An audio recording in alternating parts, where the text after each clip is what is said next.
It's Wednesday. We are halfway through the week. You have the Par 3 Challenge going on down in Augusta, although, again, they have weather coming into the area. A weather warning is in the area at Augusta. Speaking of weather, it's beautiful out right now. If you are watching on the Bud Light live stream, you can see the sunshine finally starting to dry off the patio out back, but I guess we're expecting some more inclement weather coming up tonight. Tomorrow's weather down in Chicago looks to be a little bit brutal. It's going to be low to mid 40s, but 25-mile-an-hour winds. And in addition to that, you're going to have the possibility of some more rain in the area.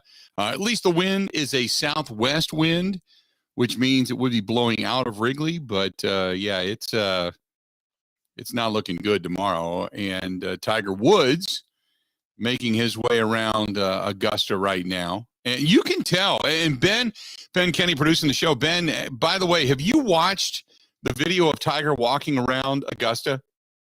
I've been watching it nonstop since Tuesday. What have you noticed about Tiger? I mean, he looks physically better than he did in 2019. Right. Anything else? Maybe not the walk. Right.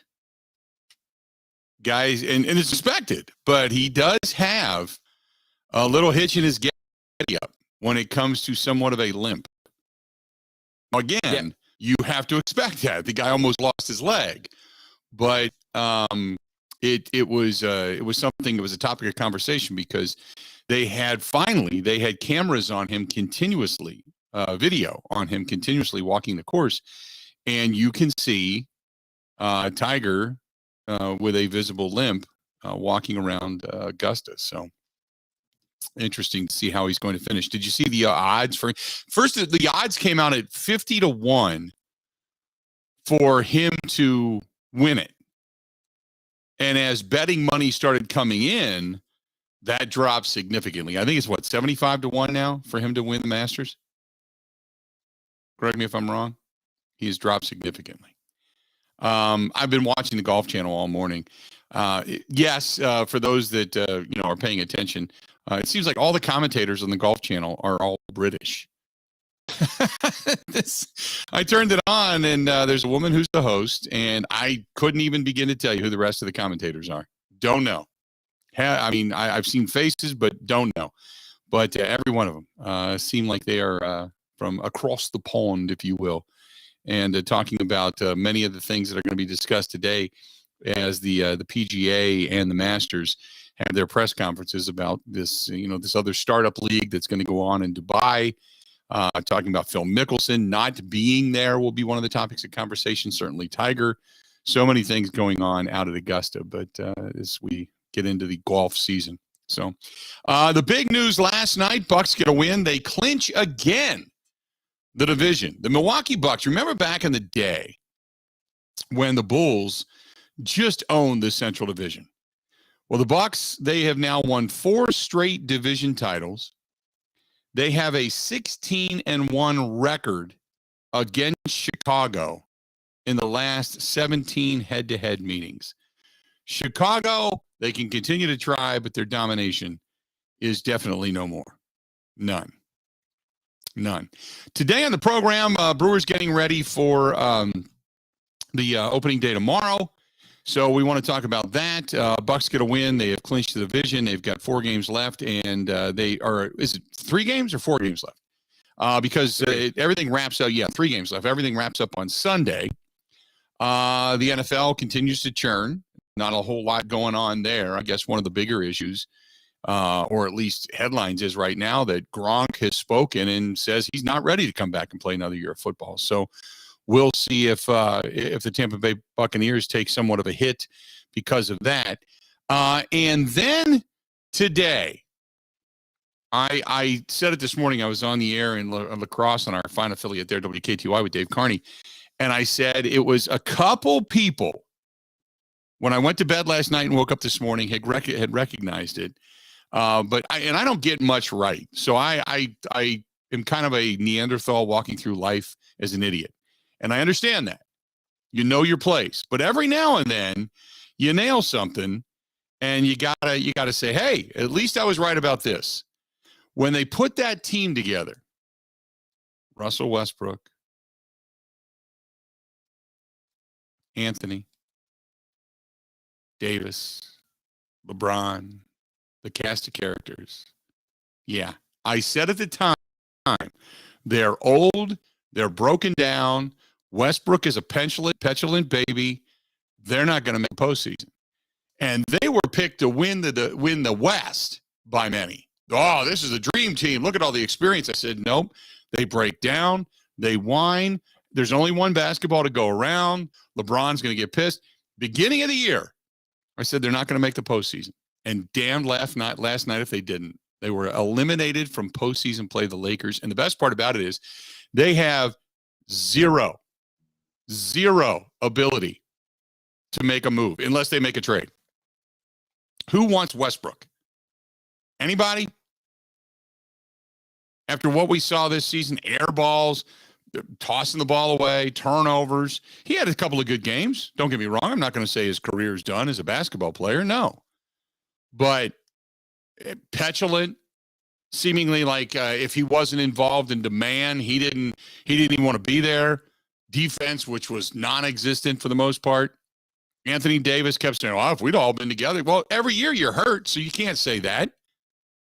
You can't say that, well, if we all played together and we were all 10 years younger, we'd be great. I bet you would be.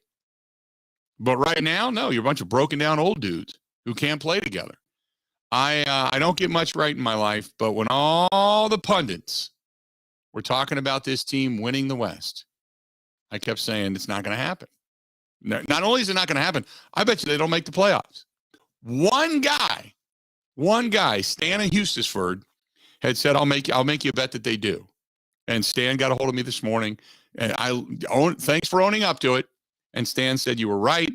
And I told him, I said, whatever you want to throw my way, I'll take. But the Lakers eliminated. I don't know what was more satisfying last night.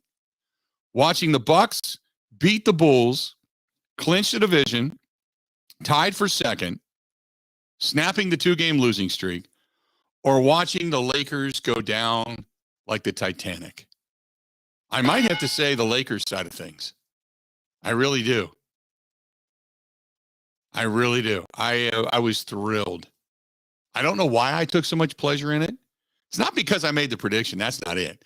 There was just something about when teams put together these stars and we're all going to play together, we're going to dominate. And it's just, no, you're not. No, you're not. You're a bunch of egos thrown into one room. And Vogel's going to be the fall guy for this. They're going to have a new coach next year for sure.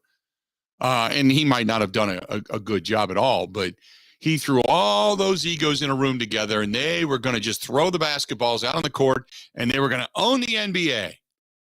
And now you find out, one, what a great coach Phil Jackson was when he had a bunch of egos in the room. And two, that, as much as LeBron is an unbelievable player, and he is, I give him all the props in the world, he can't do it by himself anymore. So I enjoyed watching him go down last night. I really did. Really did. One other question for those that are within the sound of my voice, maybe more of you that are in the Milwaukee area listening to us on the Big 920. Did you go to the Bon Jovi concert last night? Now, Ben, there's been concert after concert after concert at the Fiserv Forum, in case you didn't know. It was the Eagles, then it was Elton John, then it was Bon Jovi, back to back to back like that, within a week and a half of one another. And it's old dude music, for lack of a better term. I mean, Elton John was popular in the 70s. So were the Eagles. Bon Jovi burst onto the scene in the 80s. But it was old dude music. And the concerts weren't sold out, but they were damn close. So last night, I had a bunch of friends that went to the concert. Some tickets were thrown my way at the last minute. I'm like, as much as I wouldn't mind going, I just didn't have time and I didn't want to go do it. So I just kind of did some things last night, did some running around. I just took it easy last night, just do much of anything. So people started posting video. as I always see. People post video all the time. They post video of Elton John's concert. They posted video of the Eagles. So they posted video of Bon Jovi last night. He sounded bad. He's 60 years old. Don't get me wrong. It's not like he's 72. It's not like he's Tina Turner, who's in her late 70s, early 80s, or Dolly Parton for that matter. And Dolly Parton still sounds great. But he's 60 years old. And they're still rocking. Look, I remember I actually, years ago, I did rock radio, and I met them all backstage and got to hang and all. And that was back in the heyday, man. That was back in the mid-90s. But he sounded bad. So if anybody went to the concert last night and was there, let me know what you thought. Because at first I felt kind of bad. I thought, I just don't, I don't know if I want to miss this.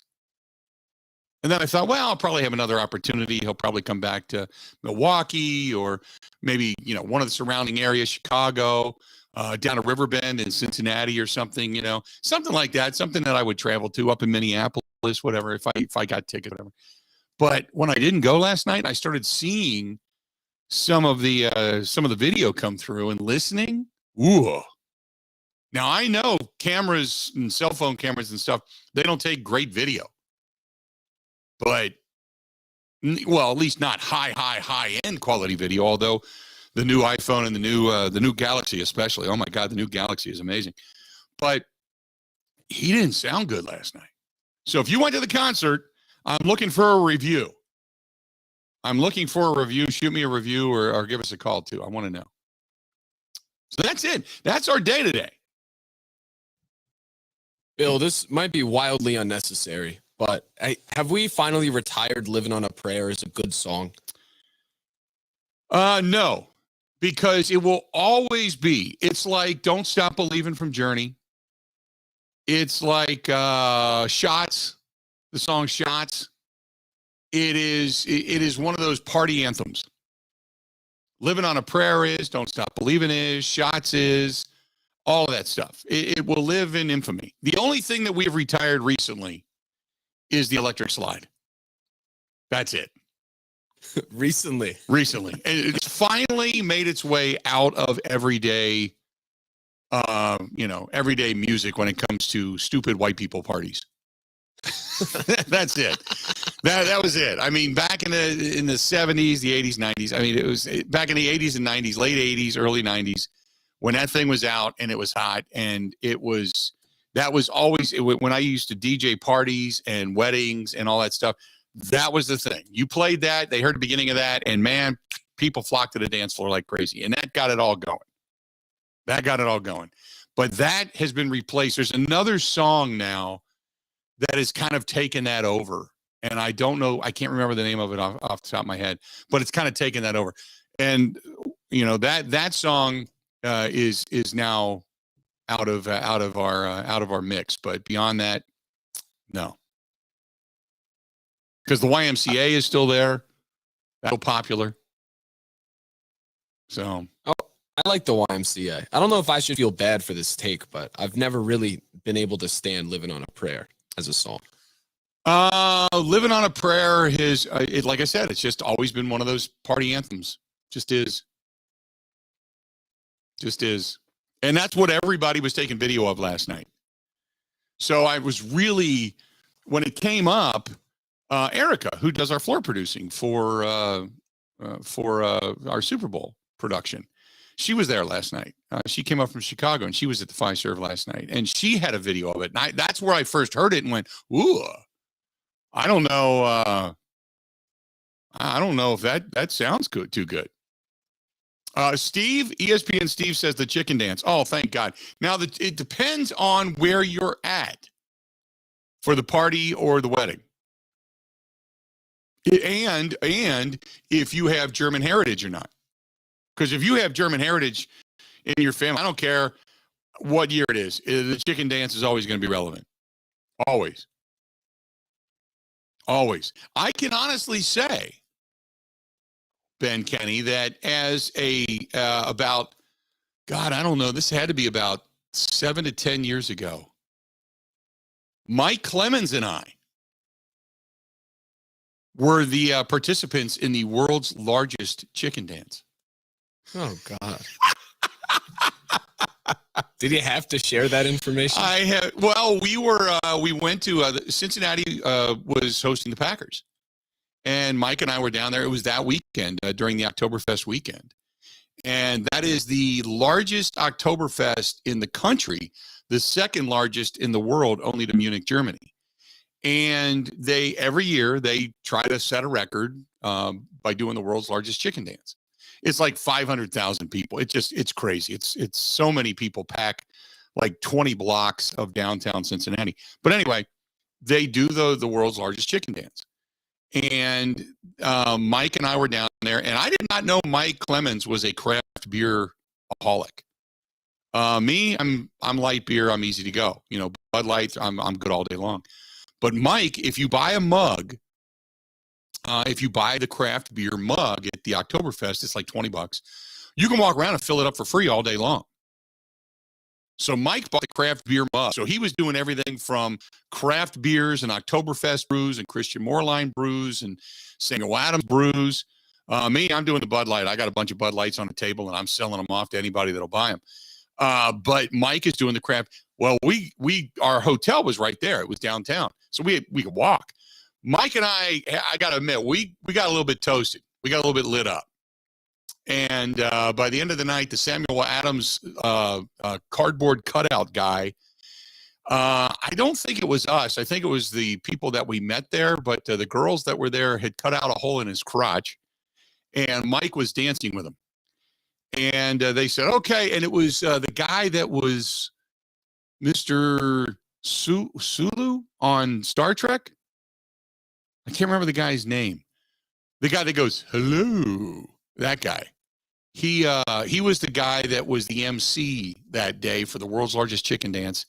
And they do the and one and the two, and then everybody does it. And Mike and I were doing the chicken dance in the middle of Fountain Square, and Mike was doing it with his arm wrapped around a Samuel Adams cardboard cutout with the crotch ripped out. God, let's go to break. It was great.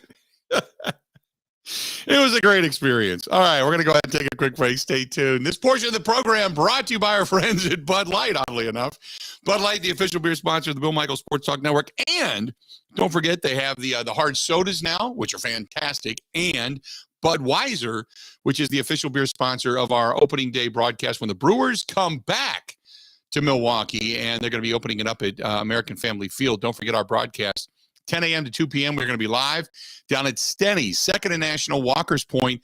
Come on in early, get the Bloody Marys, Bill Michaels garlic cheese bread, some Brewers baseball. We're going to have Chuck Freeman. We're going to have Kevin Holden. We're going to have Andrew Wagner, just to name a few on site that day.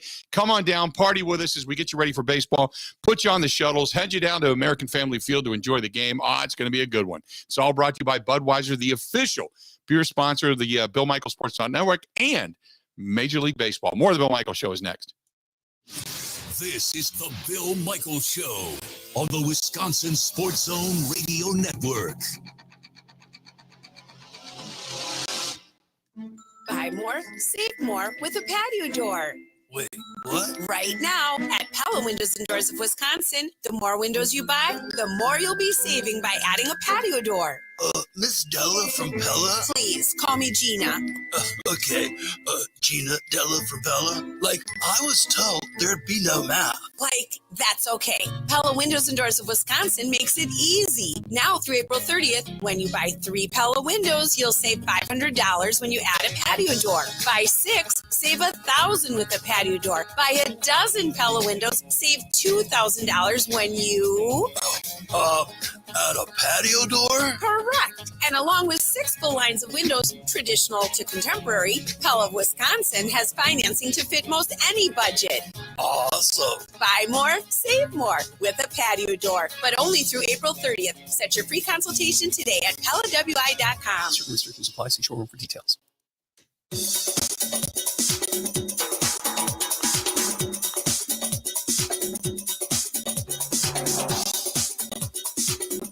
Bill Michaels will resume in 3 minutes.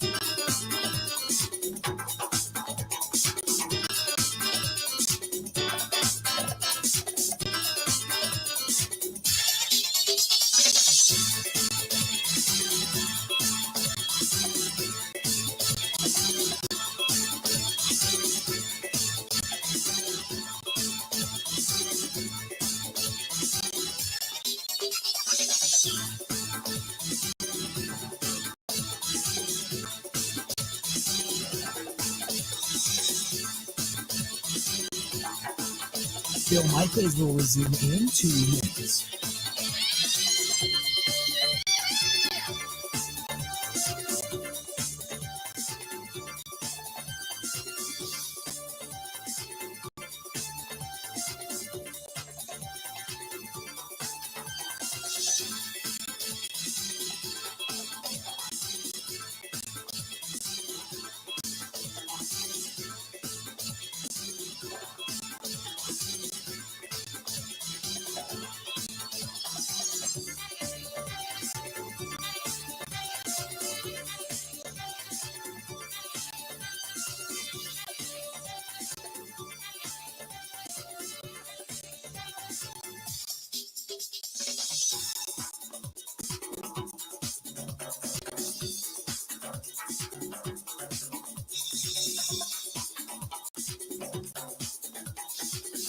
Bill Michaels will resume in 1 minute.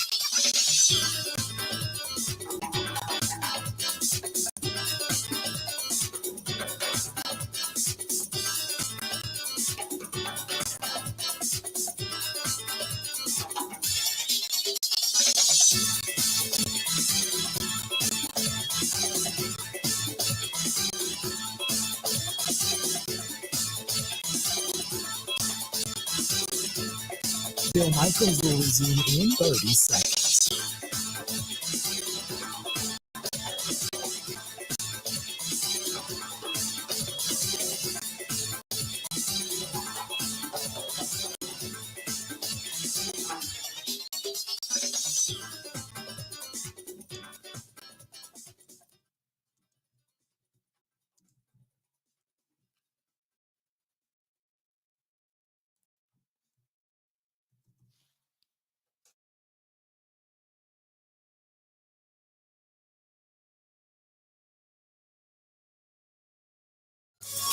Oh, that's fantastic.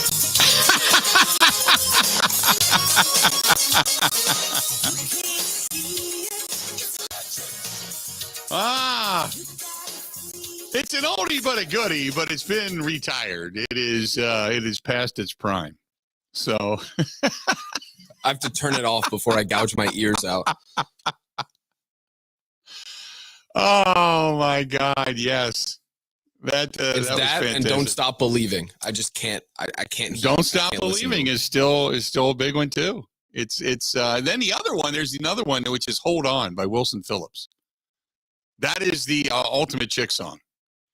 When you want a bunch of girls to be rowdy and sing, "Hold On." Hold On gets huge. Every time it comes on in the car, Kristen freaks out, does the "oh my God," and then turns it up, cranks it up.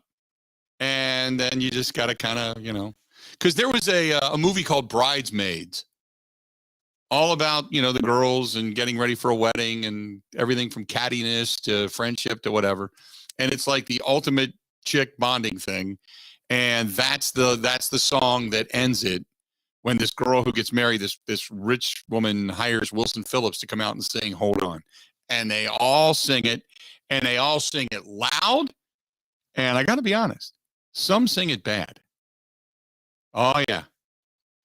Yep. That's it. That's the other one. So you got the songs that are anthems, the party rock anthems, shots anthems, Living on a Prayer, all that stuff. There's, Don't Stop Believing. Those are all must plays at some point or another throughout your party life. They all happen. There you go. Just saying. So when you're out and music is cranking, what does Ben Kenny get into? I'm normally not the one to choose because I'm not as music cultured as any others. But I'm a big fan of live bands, and I love poppy country music. Okay. Like not the country that nobody knows because it's way too in the weeds, but the country that everybody looks at and says, "Oh, that's not real country," but it sounds like it and it's fun to listen to. Right. Well, there's some of that, summertime stuff. Trying to think, like Zach Brown Band has some of that. Toes in the water, ass in the sand type of stuff. That's kind of, drinking, party, outdoor, summertime stuff. So I get it, I love The Who. Can't get enough of The Who. See, And what's funny really is that there's a lot of good music that comes out in today's day and age. There's a lot of stuff. It's like the other night we were talking that there's some good music that really just rocks. There is some, but it's not like it was, which is why all the bands from the 80s are still touring and selling places out, and other bands, they can't get a foothold unless you're a friend of mine said, well, my God, the Fray is really good, which is oddly enough is what I saw at, our buddy Jim's birthday party. He hired the Fray to play his birthday party. But like the Fray is really good, but it's all this gut wrenching, soul searching music. It's not just the rock out AC/DC music, and so when you get a lot of these 80s cover hair bands, it's the reason they're so good. Like Cherry Pie plays all over the state of Wisconsin.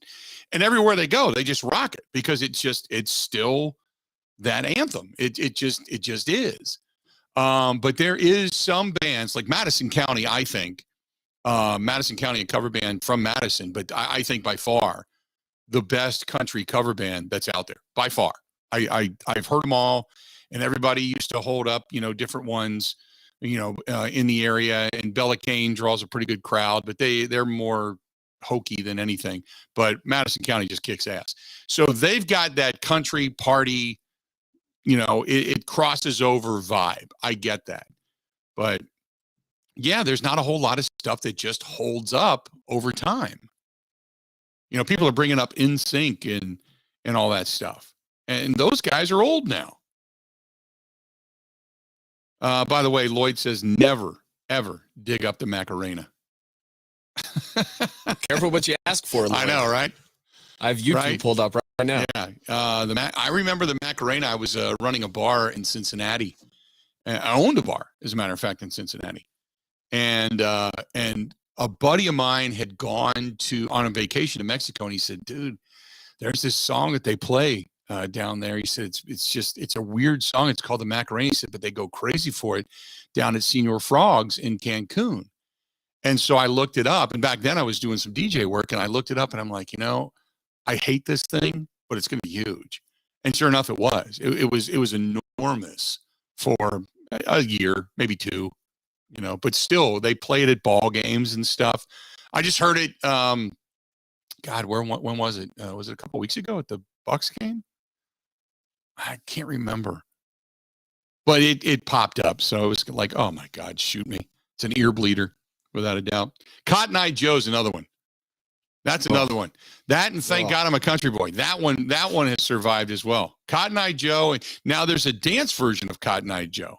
I don't know how many beats per minute it is. It's huge, but there's a dance version of that. So, well, Bill, you're not blasting Olivia Rodrigo in the car? No.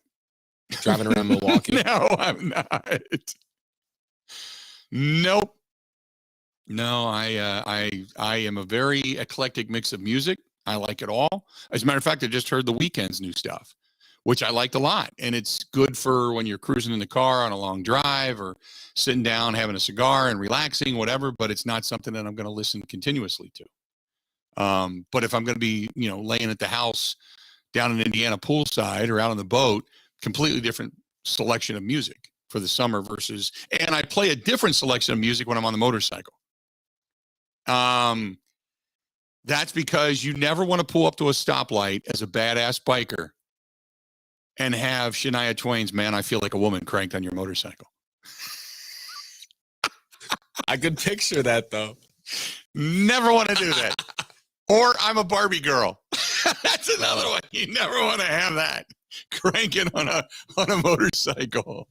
I feel like as a shtick, you should actually start doing that, though. Just mess with everybody's brain. I should, what I should have you do is follow me behind me with the video, and I'll crank up, and just get to a stoplight and then crank it up and start like moving. I'm a Barbie Girl, and then just get the video reaction of everybody around me. We'll just have it go viral every intersection we can find in the state of Wisconsin. I might just hit you off the road with my car and keep driving. I know. I could feel the car bump me from behind and knock me over.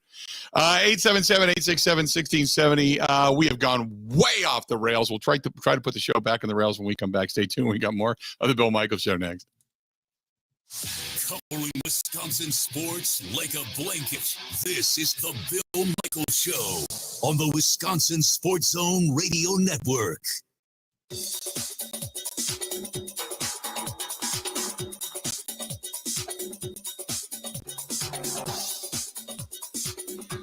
Bill Michaels will resume in 5 minutes.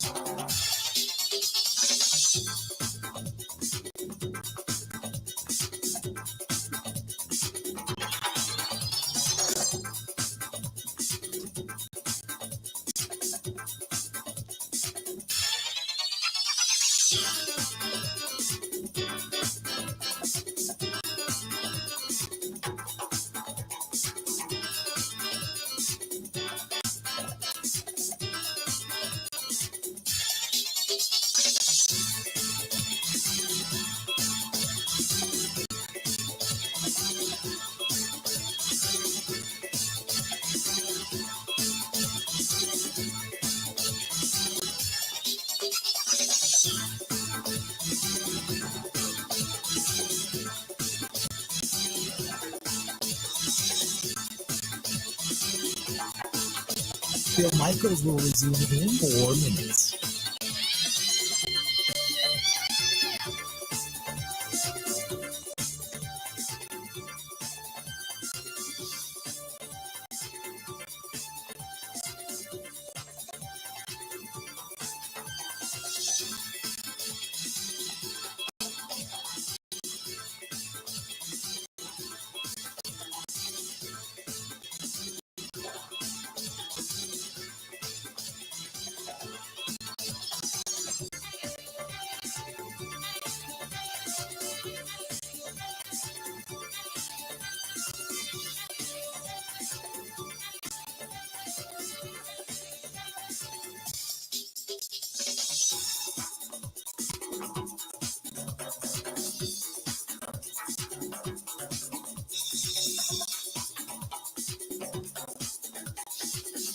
Bill Michaels will resume in 3 minutes.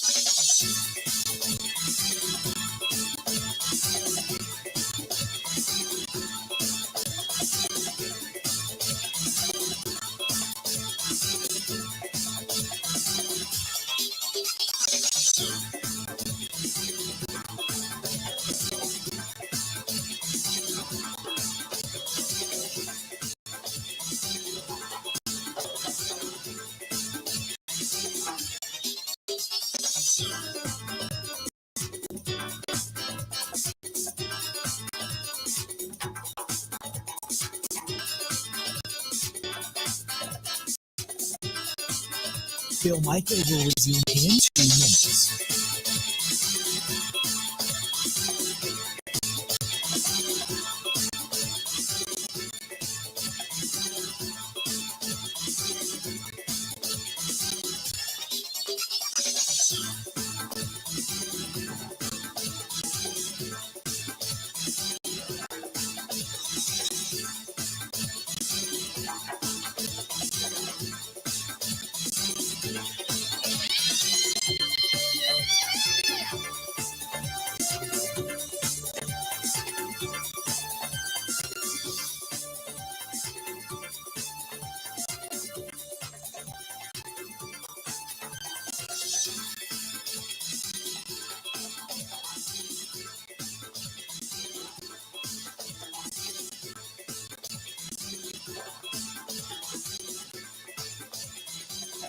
Bill Michaels will resume in 1 minute.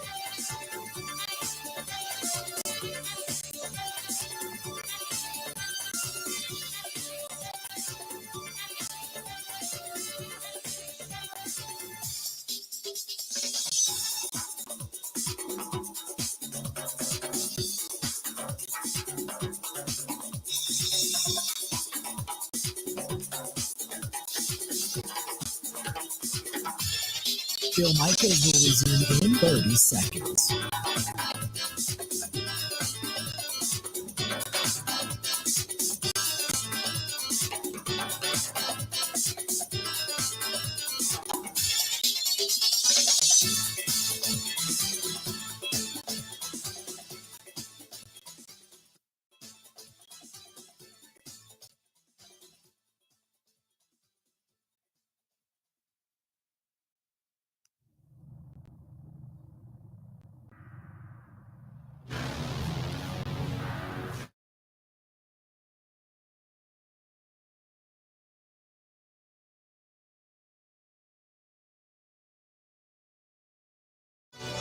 How we looking? Bill Michaels Show. We continue on this portion of the program.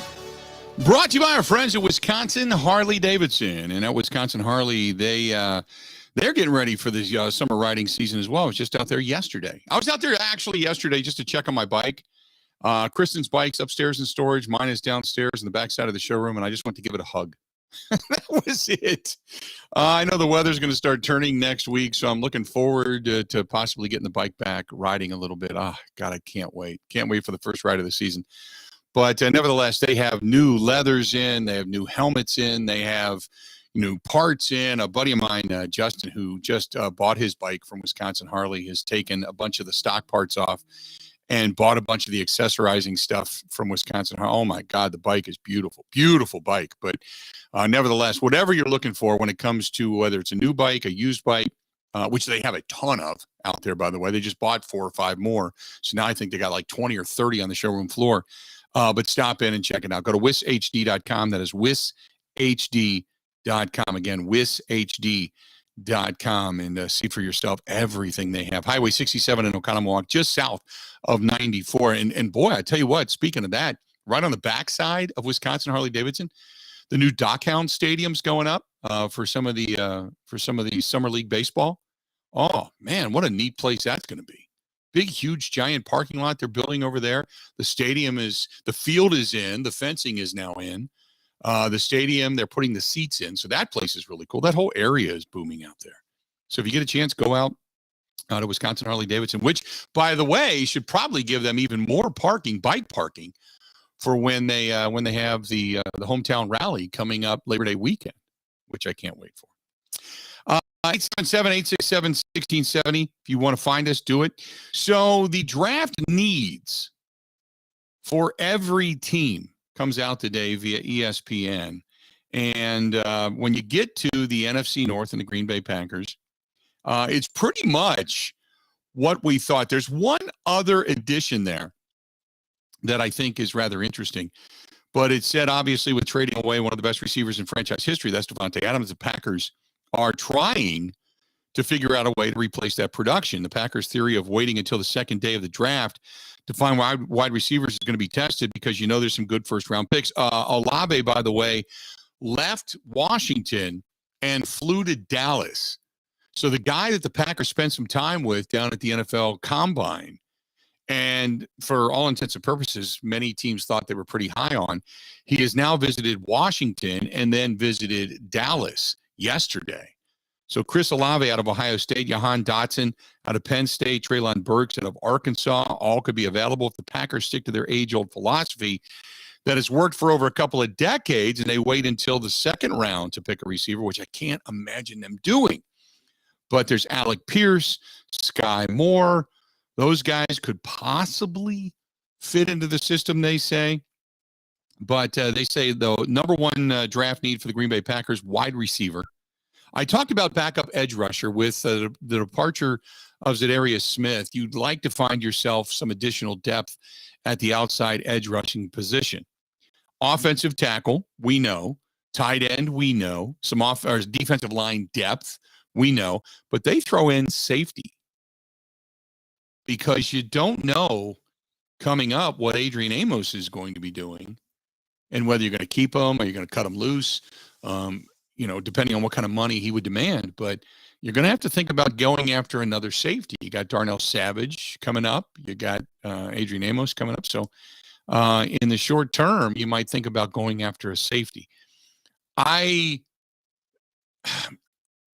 am hoping that if the Packers, I don't want to say fall in love with somebody, but if they've got a short list of wide receivers in that first round that they would really love to have, that they feel big enough, strong enough, fast enough, and intelligent enough to really absorb the system early and become an impact player in some way, shape, or form, I hope they trade up. But if, and this, it would pain me to, it pains me to say this, but if not, then I would say, if whatever falls to you of quality, don't trade back. Don't do that. But whatever falls to you of quality, whether it's an offensive tackle or an edge rusher, I hope you get. Because those two areas need to be addressed too. But their number one needs, not need, needs. You don't need one, you need a couple, at least, is wide receiver. And as James Jones said to us yesterday when we had him on the program, if you are going to be bringing in a young wide receiver, when I said, oh, by the way, what does it take for a rookie to come into the league and be impactful? He's like, look, he can learn maybe 2-3 routes. Go run them consistently, master them, be great at it, and let everybody else around you kind of fill in. But this is what yesterday James Jones said on the program about drafting a rookie wide receiver, and can he be an impactful guy right now?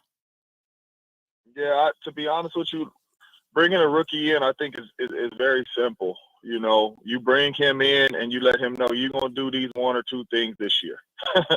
You know, don't really focus on too much. You know, if you go and you're going to get a guy that can run, you know, look, you're going to be the MVS of the offense. You're going to, you know, blow it off the top, run a couple of these routes, but it's not going to be too confusing for you. You know, we have a really good run game, really good O-line. We have Lazard. We have Randall still who can run those routes and things like that. So you're going to do 1 or 2 things just so you can play extremely fast, and we'll get you up to speed as the season goes on. There you go. That's from James Jones yesterday. What it would take for the Green Bay Packers to actually have somebody come in and be impactful. And there's only so much you can do with a rookie. You're not going to get Jamar Chase and Justin Jefferson. You got to get one guy, and then most likely you're going to have to get a veteran in some way, shape, or form.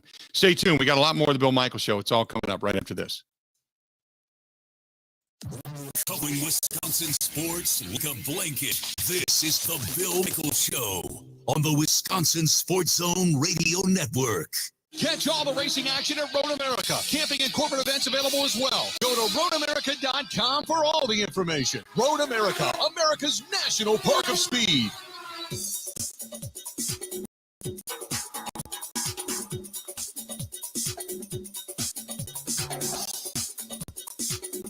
Bill Michaels will resume in 3 minutes.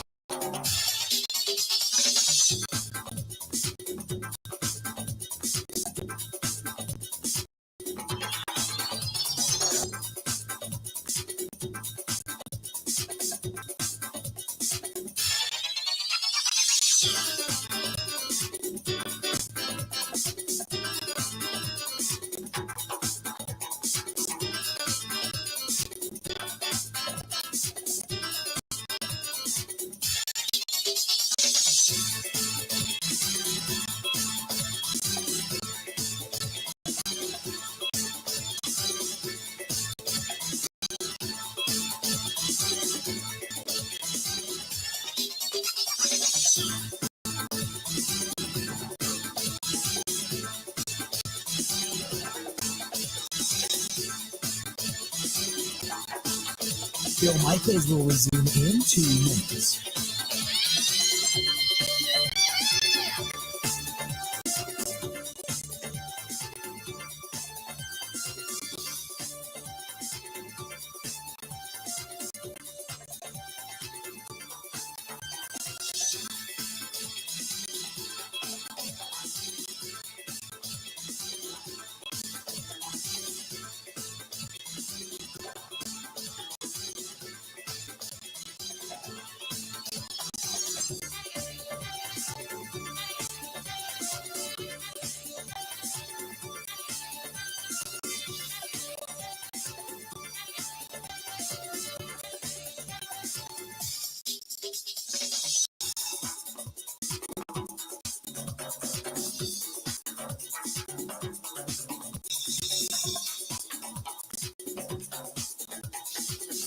Bill Michaels will resume in 1 minute.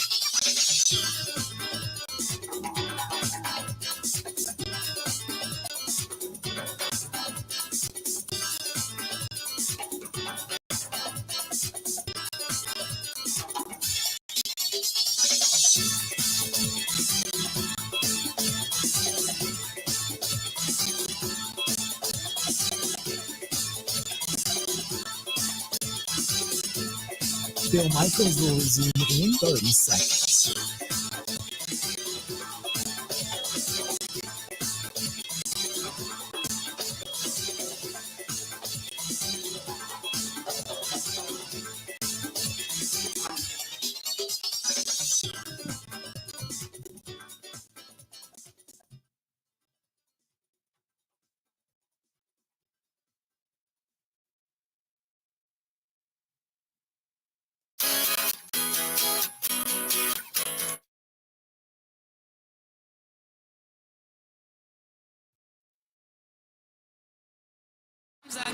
Welcome back. Our friends at Bud Light, the official beer sponsor of the Bill Michaels Sports Talk Network, also want to announce the Bud Pavilion lineup has just come out for Wednesday Night Live, the free summer concert series coming up all summer long, May 25th. Speaking of good country bands, May 25th, Rebel Grace opens it up. But I just had gotten done talking about Madison County. Madison County, June 1st, Wednesday night, June 1st, fantastic night. Going to be out there. Cherry Pie takes the stage on June 8th. The Toys, the Cheap Shots, subsequent weeks, June 29th, Almighty Vinyl. Bella Kane rocks the stage on July 6th. Generation Z takes over on July 13th. The Love Monkeys on July 20th. And then you've got a couple of weeks because State Fair is in there. Then they take a week off, and then they come back and end the season with the Toys revisited on August 31st. So you've got 10 different dates lined up already for Wednesday Night Live. I can't wait. And when you start to look at it, you're thinking, okay, that's 10 dates, and your summer's done. It's like, oh, crap. Then you get into September, of course, but, oh, crap, and then your summer's over. There's your summer pretty much laid out for you in the brief period of time that we have here in the state of Wisconsin. But can't wait for it. Oh, my goodness, can't wait. Oof, big time. 877-867-1670, 877-867-1670. We're talking about the Packers' needs. And the Packers, obviously, we talk about the draft. We talk about wide receiver. They're talking about offensive tackle, line rush, and such. But then there's an edge rusher and a safety. Paul tweets us or hits us up over on the Bud Light live stream. He said, it makes me nervous with getting a rookie wide receiver. Look what has evolved with Amari Rodgers. Nothing. Biting nails over here about the next few weeks. Also, Annie says we need a person that can also return kickoffs and punts. And he also says we need a safety and a linebacker. The number one thing the Packers need is a wide receiver. I mean, there's no other answer. Number one, that's it. That's what the Packers need desperately. You need somebody to be a wide receiver or two. Okay, that's the first thing. After that, you're right. Whatever your trickle-down effect is, it is what it is. After that, everything falls second. But yeah, it's wide receiver. It begins and ends with the wide receiving group. Because you can't go into the season the way it is. Not that they're going to, but you know what I mean. 877-867-1670, 877-867, 1670. If you want to hit us up, go ahead and do so. Again, 877-867-1670. Mark says, with so many teams looking for wide receiver, not just outside of the division, but in the division, where do you think the Packers end up faring? Well, the Bears need a wide receiver. They are looking for an additional wide receiver in Detroit. They are looking for another wide receiver in Minnesota as well. So but in Minnesota, they need to continue to bolster their defense. They need corner. They need safety. They need a linebacker right now. I mean, they need to add a lot defensively before they get into the wide receiving core. But everybody else needs a wide receiver. The Washington Commanders need a wide receiver. One of the lower end picks for Philadelphia, wide receiver. Dallas looking for a wide receiver. The Chargers, one of their top priorities, wide receiver. Kansas City still looking for another wide receiver. They're a team that's in the mix. Tennessee wants another wide receiver. Jacksonville wants another wide receiver. Indianapolis needs a wideout. Houston needs a wideout. I mean, to say, well, it's really deep. I just gave you all the team needs for all these teams. Cleveland needs a wide receiver. The Jets are looking for wide receivers. New England wants an additional wide receiver. So it's easy to say that, well, the draft is deep, but you better do your due diligence if you're a general manager, any general manager that right now, looking for a wide receiver in the NFL, because one, there's going to be a lot of teams vying for veteran services. And some teams have more draft capital than the Green Bay Packers do to be trading up to get one. To be able to trade away some of the draft capital to maybe a team like Seattle that has one that maybe they're shopping. Now, they continually say DK Metcalf is not on the market. Don't worry about it. But that rumors are that he's available. Anthony says, what about Atlanta? Atlanta, too. They're looking for a wide receiver.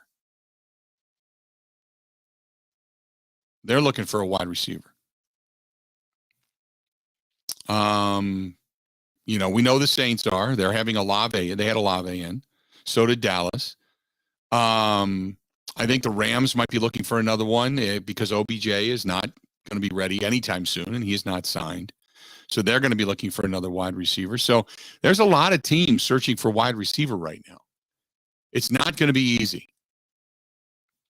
Am I panicked? Steve says, are you panicked yet? You said you weren't panicked a week ago. Do I hear panic in your voice now? No.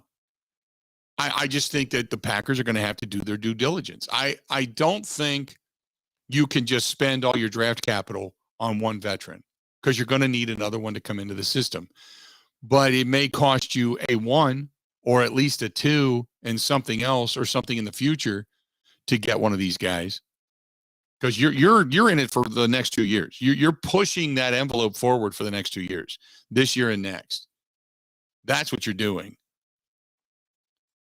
877-867-1670. Trey says, some of those teams, like the Jets, need a heck of a lot more than wide receiver.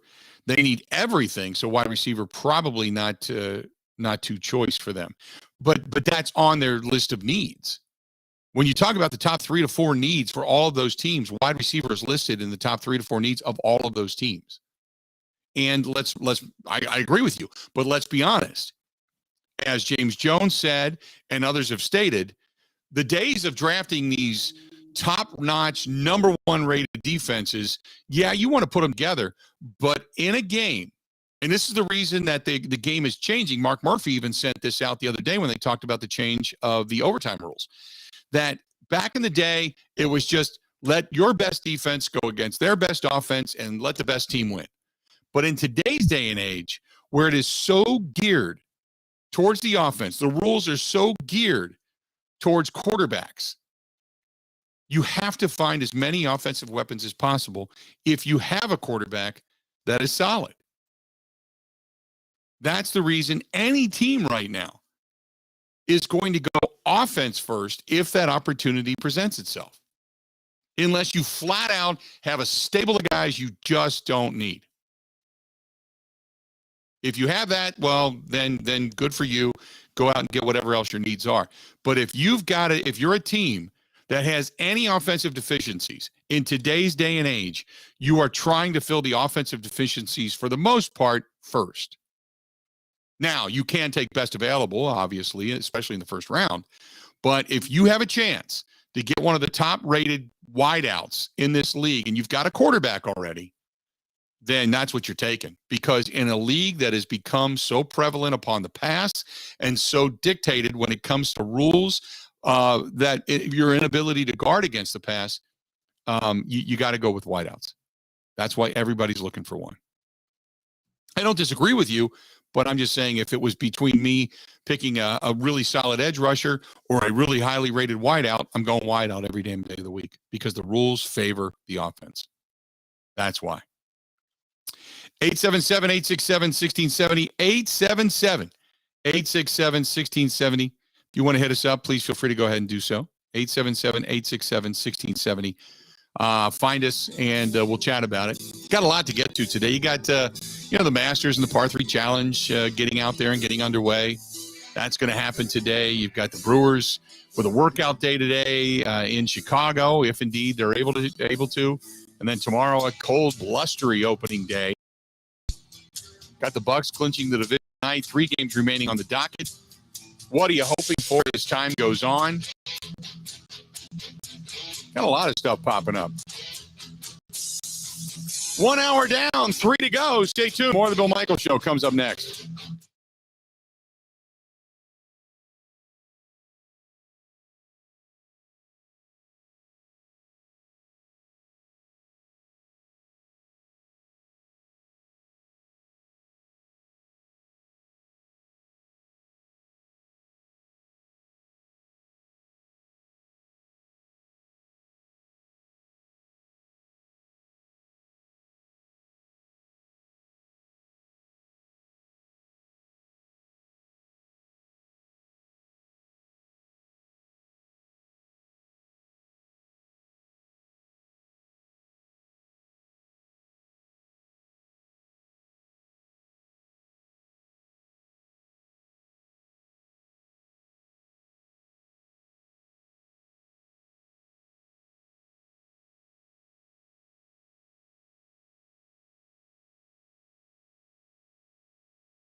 Welcome back. Hour number 2 of the Bill Michaels Show.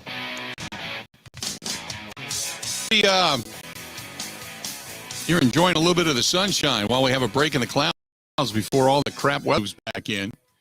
Right now at Augusta, they are preparing for the Par 3 Challenge. They have had some inclement weather down there as well. Speaking of inclement, like tomorrow is going to be kind of a blech day. When it comes to Wrigley Field, as the Brewers open up their regular season down in Chicago, they're expecting about 44 to 45 degrees, some rain, sun, cloud mix, and winds 15 to 25 miles an hour coming out of the southwest.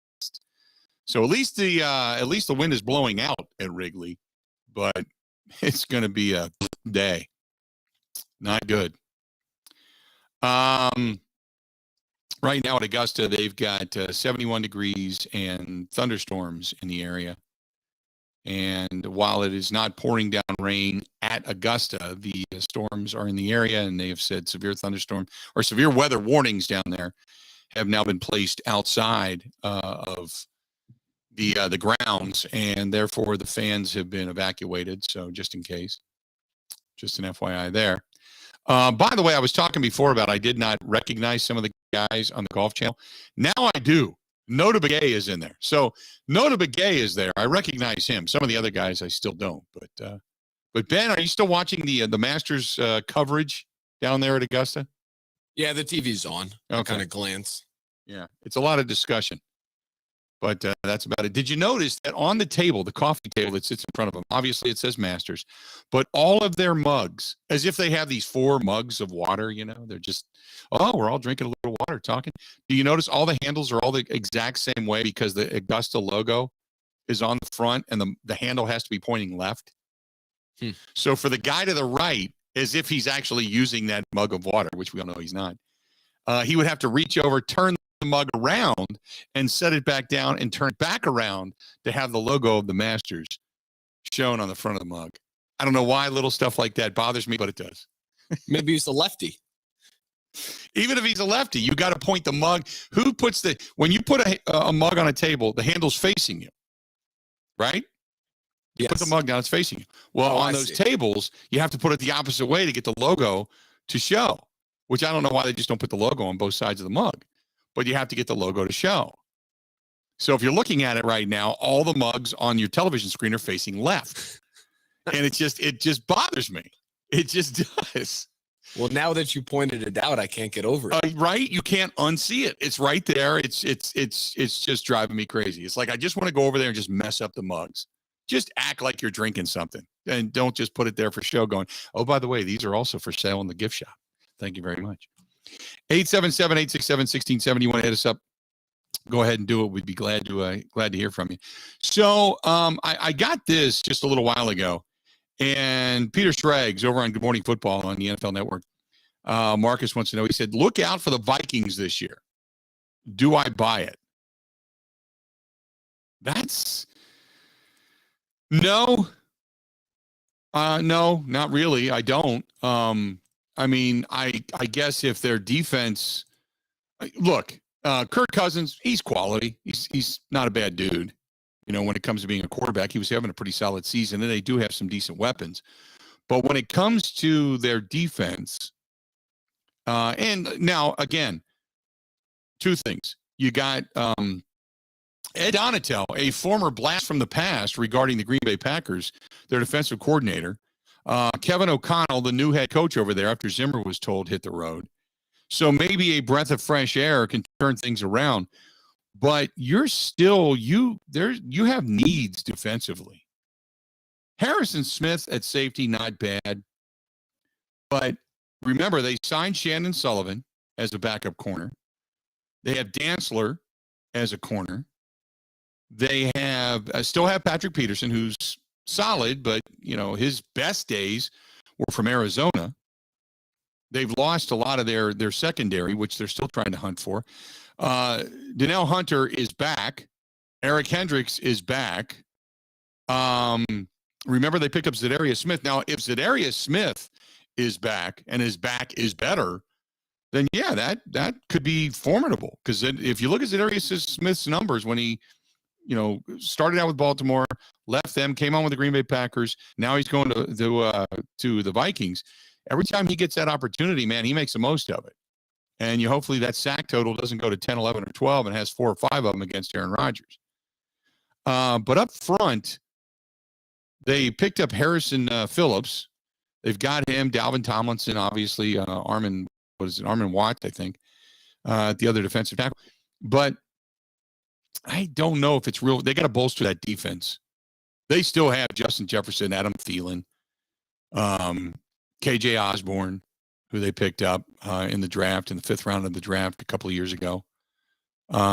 So they've got some guys over there that can catch the football, and they still have Dalvin Cook, Kirk Cousins. Their offensive line is decent. Remember, they still have Irv Smith Jr. at the tight end position after they let go of Kyle Rudolph, and he did okay. Offensively, they can make the ball go if indeed Dalvin Cook is healthy. And Madison is not bad. Alexander Madison is not bad. So offensively, they're pretty good. Defensively, if they're able to bolster their defense, then yeah, they could do some damage. I agree with you. But am I worried about them? No. For all intents and purposes, everybody and their brother is picking the Green Bay Packers to win the division again. 8-7, and by far, don't forget, Aaron Rodgers, even without the weapons at wide receiver right now, he's still the best quarterback in the division. He still makes it go. Now, I don't think you can continually take Aaron Rodgers' weapons away from him. It's kind of like taking Michael Phelps and tying one hand to his side and say, go be Michael Phelps. Yeah, he's still going to swim and swim well, but he's not going to continually win the race. Because you're continually disabling him. That's what you're doing to Aaron Rodgers. If you don't go out and find a veteran, and if you don't draft one or two really good wide receivers that you believe can be impactful players soon. So we'll see. 877-867-16. So to answer your question, Marcus, no, I'm not really buying it. I respect him, but I'm not really buying it. 877-867-1670. 877-867-1670. Find us. Give us a shout if you got something to say. This is from Dave. Dave hits us up on Twitter.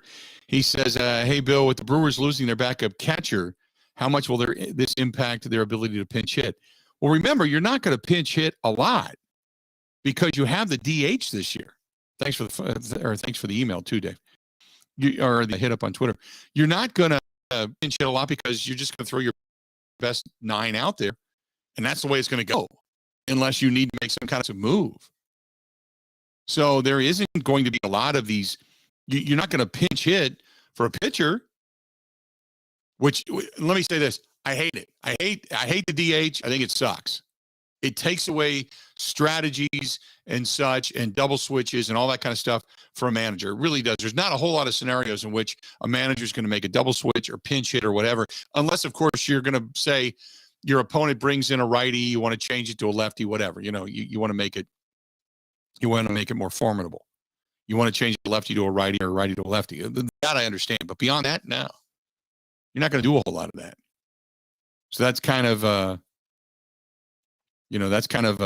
that's just kind of lost. 877-867-1670. 877-867-1670. If you want to hit us up, do it. Yeah, I get all the draft needs. I mean, there's a lot of stuff floating around out there, and this one's from Jason, who says, you went through some of the draft needs of all of these teams. What are the other draft? Look, I don't want to go through every team and pick out their draft needs. As much as I can appreciate that, look it up. There's so many drafts and mock drafts and such out there. Go look it up because you'll be able to see what teams need. Max says, we talk about Chris Olave. What about Garrett Wilson out of Ohio State? I think he's really the true number one wide receiver. Yeah, but he's going to go high. Unless the Packers would, and the Packers, I don't think, I mean, they do, but you're not going to give it all up to jump into the top 5. And I honestly, when you look at a lot of these mock drafts, he could go top 3, top 4. Many of the mock drafts have New York Jets taking Garrett Wilson, wide receiver out of Ohio State. They have him going. That's the reason Chris Olave, who is as good but has a little bit less talent, a little bit less when it comes to that, recognition ilk, if you will. That's the reason he's a little bit less in the draft. Also, Drake London, the wide receiver out of USC, he's another one that's solid. He's another one that could be a really, really solid pick. I don't know, I have not seen him play as much, but I have started to go through the highlight reels, and I like the fact that he is a guy that that goes up and gets a ball.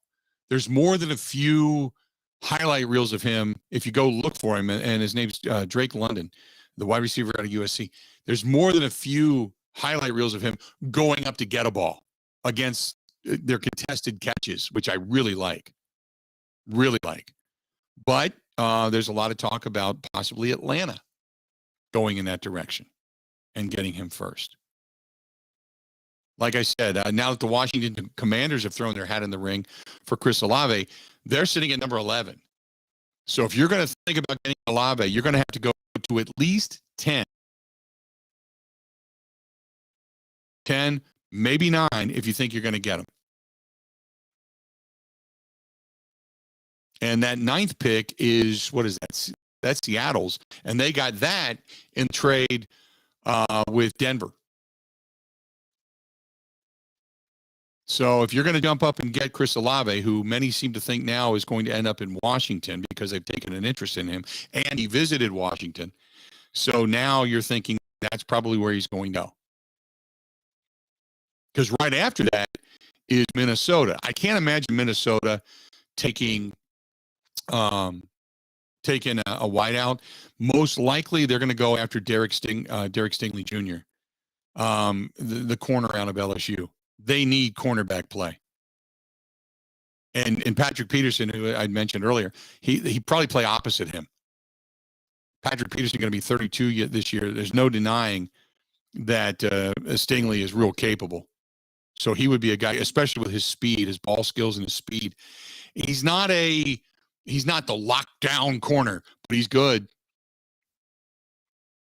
He's good. They can also interior defensive line too. Then after that, you've got Houston, and Houston also needs either an offensive tackle or a wide receiver. So if you're the Packers and you think Olave is going to come to you, I don't think that's going to happen anytime soon. And then there's Jameson Williams, who apparently has drawn interest from the discussion down in Kansas City. Now, I haven't heard anything, obviously, coming out of Kansas City's, front office, but there's a lot of talk about him via Kansas City radio. Even with the torn ACL, that he is probably the most impactful wide receiver once he's healthy out of all of them, and would be a really good fit. And they believe he would be the impactful player to take over for Tyreek Hill, even though they signed MVS and company. So then you keep going, you get all the way down to 21, 22, then at 22, there you go. You got the Green Bay Packers. And a lot of people now saying, well, if the Packers have to wait that long, Jahan Dotson, the wide receiver out of Penn State, most likely be, or Trey Larks, the wide receiver out of Arkansas, those two guys would probably fall to the Green Bay Packers. Because right after that is when Dallas chooses at 24, and then the Packers choose again at 28, in which they could then address one of the other needs, whether it's an outside edge rusher, it's an offensive lineman at that point, one of those guys. Now, there always is on draft night, don't forget, there's always runs. That first round changes things when you start talking about runs and what's still available. So, the Packers sitting with 2 choices in the top round of the draft. They could address a couple of needs early. I would love to see them trade one of those first round picks to move up in the draft, and then trade, possibly say a second round or something to that extent, a second round draft choice to go after yet another, to move up to get another wide receiver. The other one that people are talking about, and I just started, like I said, looking through this the other day, George Pickens. Nobody's talking about him. You're right. AutoCat said, what's wrong with George Pickens? Nothing. The wide receiver out of Georgia, absolutely nothing. He's got a lot of first-round traits. He tore the ACL last March, and many people think that's the reason that he's fallen to possibly a second-round guy, but that would be a guy that you could look at as well. That would be a guy I could see them going after. And then, it all kind of trickles in. And John Mechie, the other guy, that third wideout from Alabama. Mechie could be another guy they could go after. They could pick him up. So, and then you got Trey McBride is the other guy that people are looking at, and he's a tight end. He's the tight end out of Colorado State, which would, again, put more help in the way for Aaron Rodgers weaponry-wise and give them some added depth at that tight end position. Not that they have to have it, But if the Packers get a wide receiver early, maybe bolster the offensive line, and then come back and readdress the tight end position, you could see that happening. Or Bernard Raymond, the big offensive tackle out of Central Michigan. You pick him up, and then he can all of a sudden play right tackle for you if need be. And he's versatile. He's got power, a lot of power. And Central Michigan throws the football. He's allowed only, if I remember correctly, I was reading up on him, I think it's like 750 pass block attempts and only 4 sacks. That's it. So they could go in that way. Max says, what about Jalen Tolbert? He came out of South Alabama, and I don't know a lot about him, to be honest with you. I have seen very little on him. I've only read just a little snippet or two here and there. So I honestly, that's a name that I've seen, but I'm going to, complain about ignorance on this because I don't have enough information at my fingertips to say that I know a lot about him. Let's do this. We're going to step away, take a quick break, but that's just a quick breakdown, just for some that have questions of some of the things coming up in the draft. Stay tuned. We got a lot more of the Bill Michaels Show. This portion of the program brought to you by our good friends at J&L Tire Service. Lyle and the whole gang are fantastic. Great people. And if you're looking for Goodyear, Kelly, Dunlop, whether you're looking for an oil change or you need a whole brake job, rotors turn, new rotors, whatever it happens to be, motor work, whatever it is, they can handle it. And if you're an over-the-road truck driver, they can help you out as well. Believe it or not, you can take your car there or your semi there. Doesn't matter. Either way, everything in between they carry and they work on and they do a great job with, and you can trust them. That's the best part about it. Right there in Johnson Creek, right off of 94, just a block north of 94. You can see it almost from the road, from the highway. Stop in, tell Lyle and the gang we said hi, or they've got also a location in Watertown. For everything they offer, locations, phone numbers, all that stuff, go to jnltire.com. That's jnltire.com. Stay tuned. More of the Bill Michaels Show coming up. Ready? This is the Bill Michaels Show on the Wisconsin Sports Zone Radio Network. Your race tickets await at Road America, the Moto America Superbikes, IndyCar, NASCAR, and so much more. Go to roadamerica.com for your tickets right now. Road America, America's national park of speed.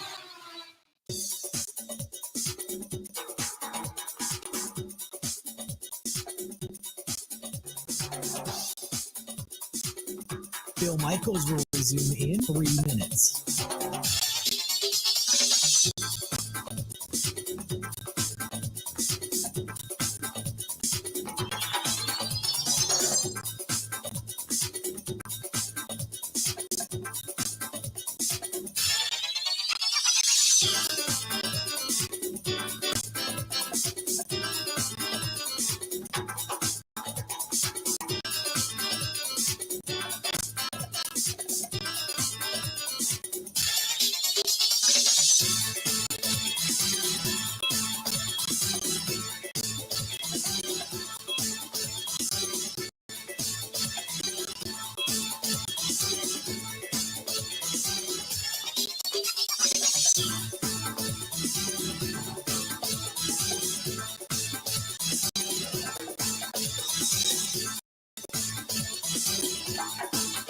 Bill Michaels will resume in 2 minutes.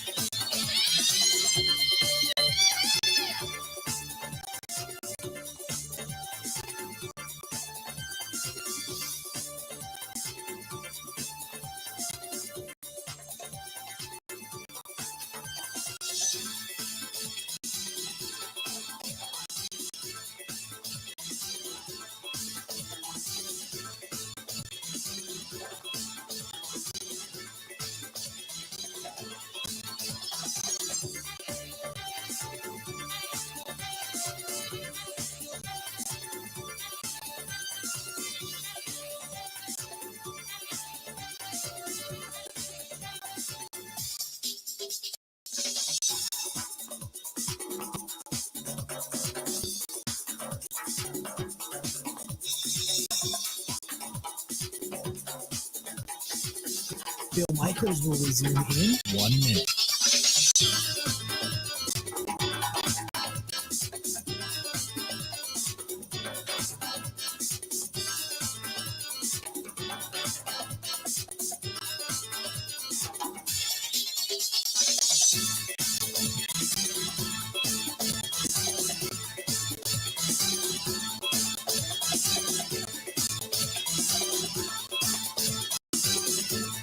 Bill Michaels will resume in 30 seconds.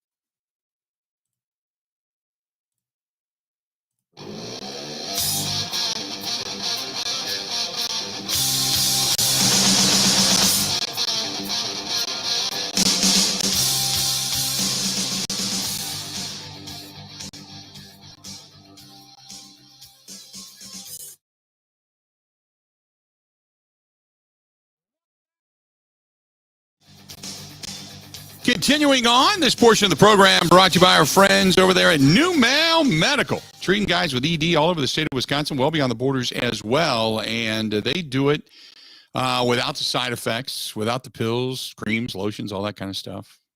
They don't do that. No. They have a 98% success rate, 98%, and they are medical experts. Dr. Tim and the whole staff, good people over there. Doctor, by the way, you can go in and see one. See a doctor.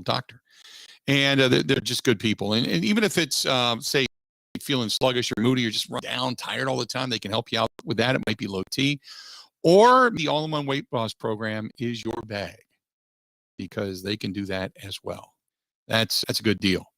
Stop in or just call 414-455-4451, 414-455-4451.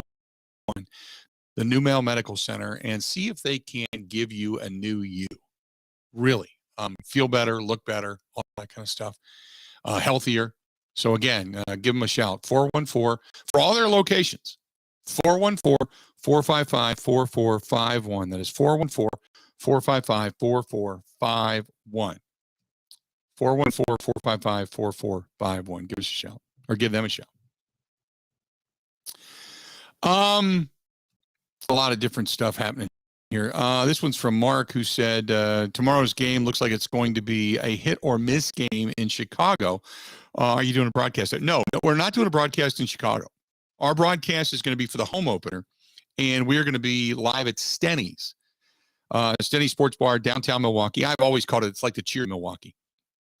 And they run shuttles to all the games. So they're going to be here in studio tomorrow. Nothing special. And for here's one of the things to think about. Unless you know ahead of time that the game for 100% is going to take place, you hate to gather all these people only to watch it be a rainout. It's great to throw a party, but there's a reason you throw the party. And it just looks like the forecast in Chicago is not going to be great tomorrow. Now, high of 45. High of 45, and they say some afternoon showers. Cloudy with occasional showers for the afternoon. High of only 45. Winds west-southwest at 15 to 25. The chance of rain, 40%. Higher wind gusts are possible than 45 miles an hour. So, yeah, I don't know if they're going to get that game in tomorrow, to be 100% honest. It's already scheduled to be the first right now, I believe, because the Red Sox-Yankees game was postponed. Mm-hmm. But they don't have a roof down there in Chicago. So. Correct. Oh, darn. 877-867-6070. That's the reason we're not going to be anywhere tomorrow, because you hate to throw a party in and have it just turn to crap. Not that we're on during the game and we're on. What time's the game time tomorrow? 1:20 or something like that? Down at Wrigley? I think that's the first pitch. Yeah, 1:20. Yeah. I mean, for those that are affiliates of the Brewers, I think we lose, 20 minutes of the show or the last hour of the show or something like that on many of those affiliate stations. And we'll still be on the live stream. We'll still be on, if you get the app, you can download the app, download the Zone app, which is WOZN, the Zone in Madison. And I encourage baseball season to do that because there's going to be some day games. And if you want to watch and still listen to the show, you can do that. So I encourage you to download the app, and it doesn't take but 5 minutes tops. If you just go into your app store, it doesn't matter if it's Apple or if it's Android or whatever it happens to be. Google, go into the App Store, just download the Zone in Madison. And that's our flagship station. You can also find us on Odyssey. You can find us on iHeart. You can find it on many of the different podcasts as well. Maybe that would be a day in which you listen to the podcast if you missed the hour, but plenty of ways to find the program. So 877-867-1670, 877-867-1670. Scott says, give me a shout out at my birthday. Scott, you the man. Happy birthday. Happy birthday today. And everybody, he says, that has a birthday thing. I don't know about everybody, unless that pops up on my Facebook page where it says, hey, where you go into your events thing and then see what's happening today and everybody's birthday pops up. I've got all these friends. Some of these people I don't even know. Like, oh, okay, whatever. I don't write to everybody, but you get the point. This one's from Don. And Don asks, what happens if Corbin Burns warms up and then does not throw tomorrow? Good question, but my guess would be that they would push it back a day. You're coming out of spring training. It's not like, Now, if he comes out and, say, warms up, goes through his entire, gets an inning or two or three in, and it gets rained on, then no, he's not going to pitch the next day. But if they don't even get him into the pen, and remember the bullpen is now underneath the stands. It's not out in the inclement weather. So yeah, if the game looks like there's going to be a window of opportunity, most likely he's going to go down and start throwing and go through his normal pregame ritual to get ready for the game. And hopefully the game then begins and they get enough of it in to make it a game. But if they push it back, they're going to push it back probably before the game. That's my guess.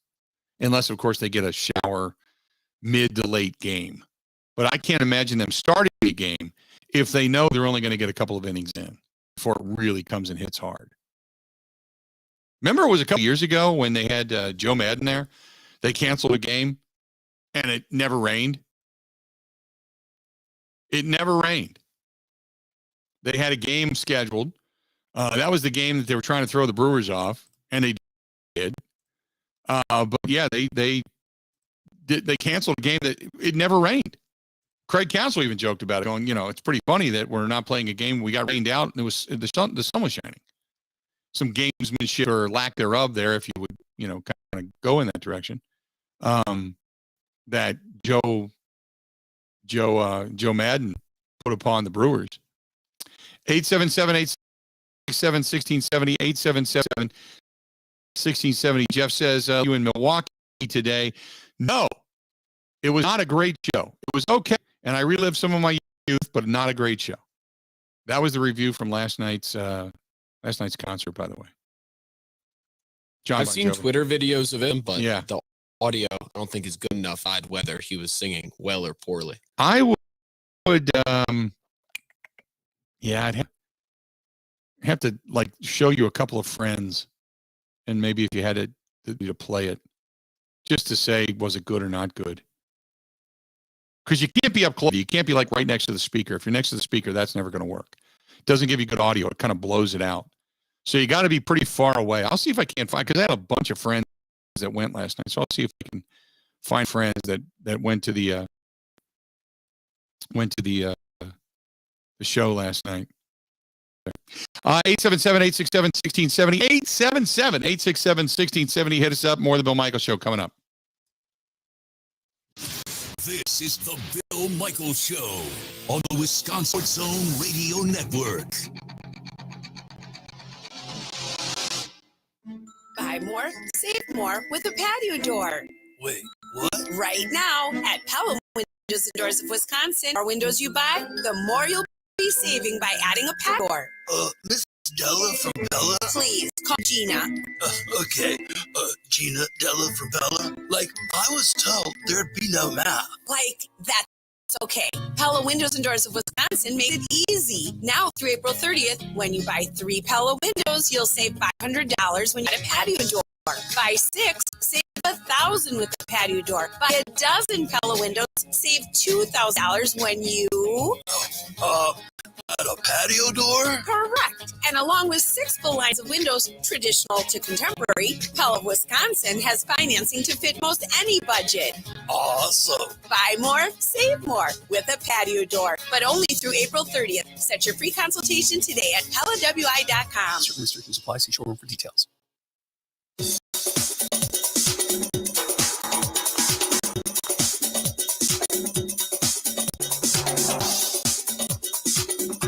Bill Michaels will resume in 5 minutes.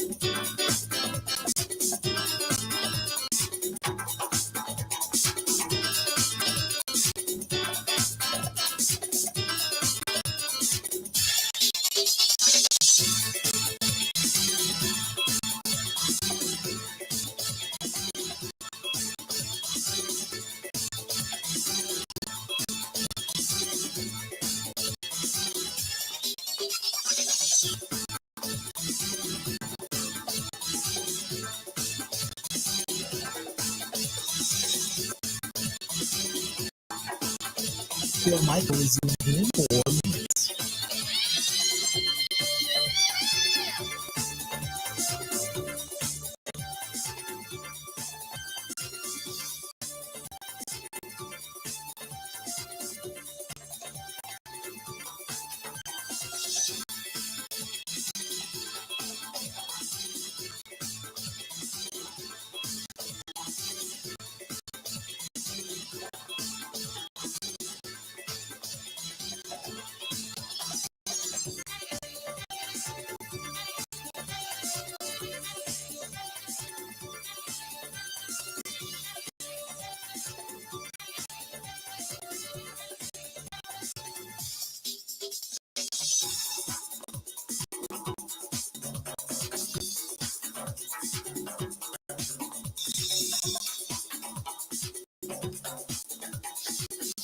Bill Michaels will resume in 3 minutes.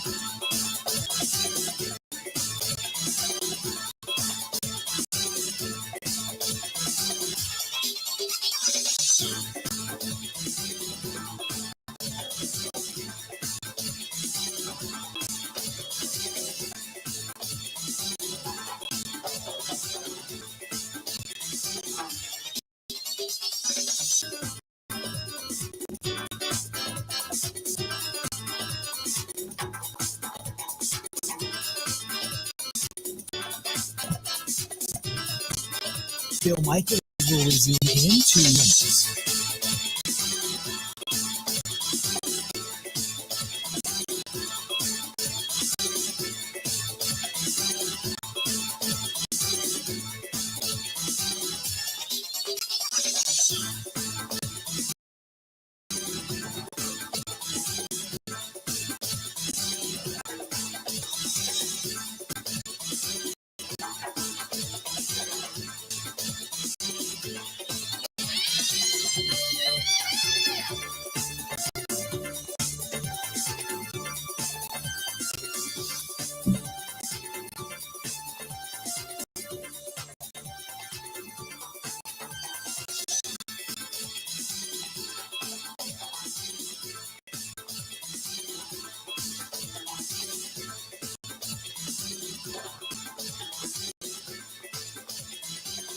Bill Michaels will resume in 1 minute.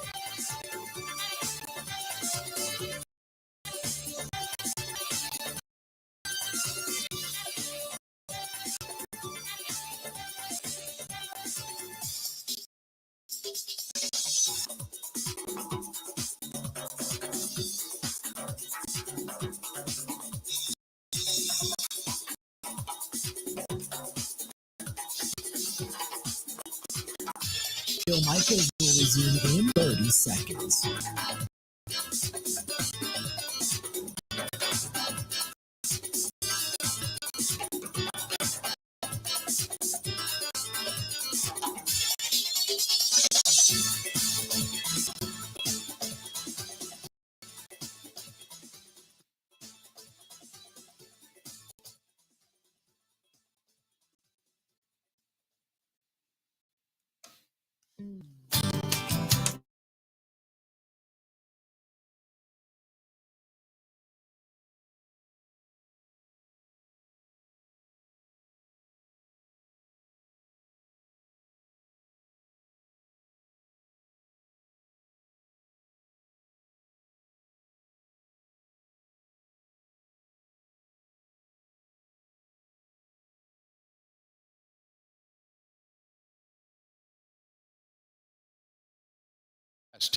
Canvas and upholstery cover provider. You can find Dwayne at dwaynescoverit.com. You can follow him on Facebook as well and see all the great stuff that he's done. But Dwayne, D-U-A-N-E-S, dwaynescoveritall.com. Put it all together, and you've got the site, dwaynescoveritall.com, or just call him, 715-870-2119, 715-870-2119.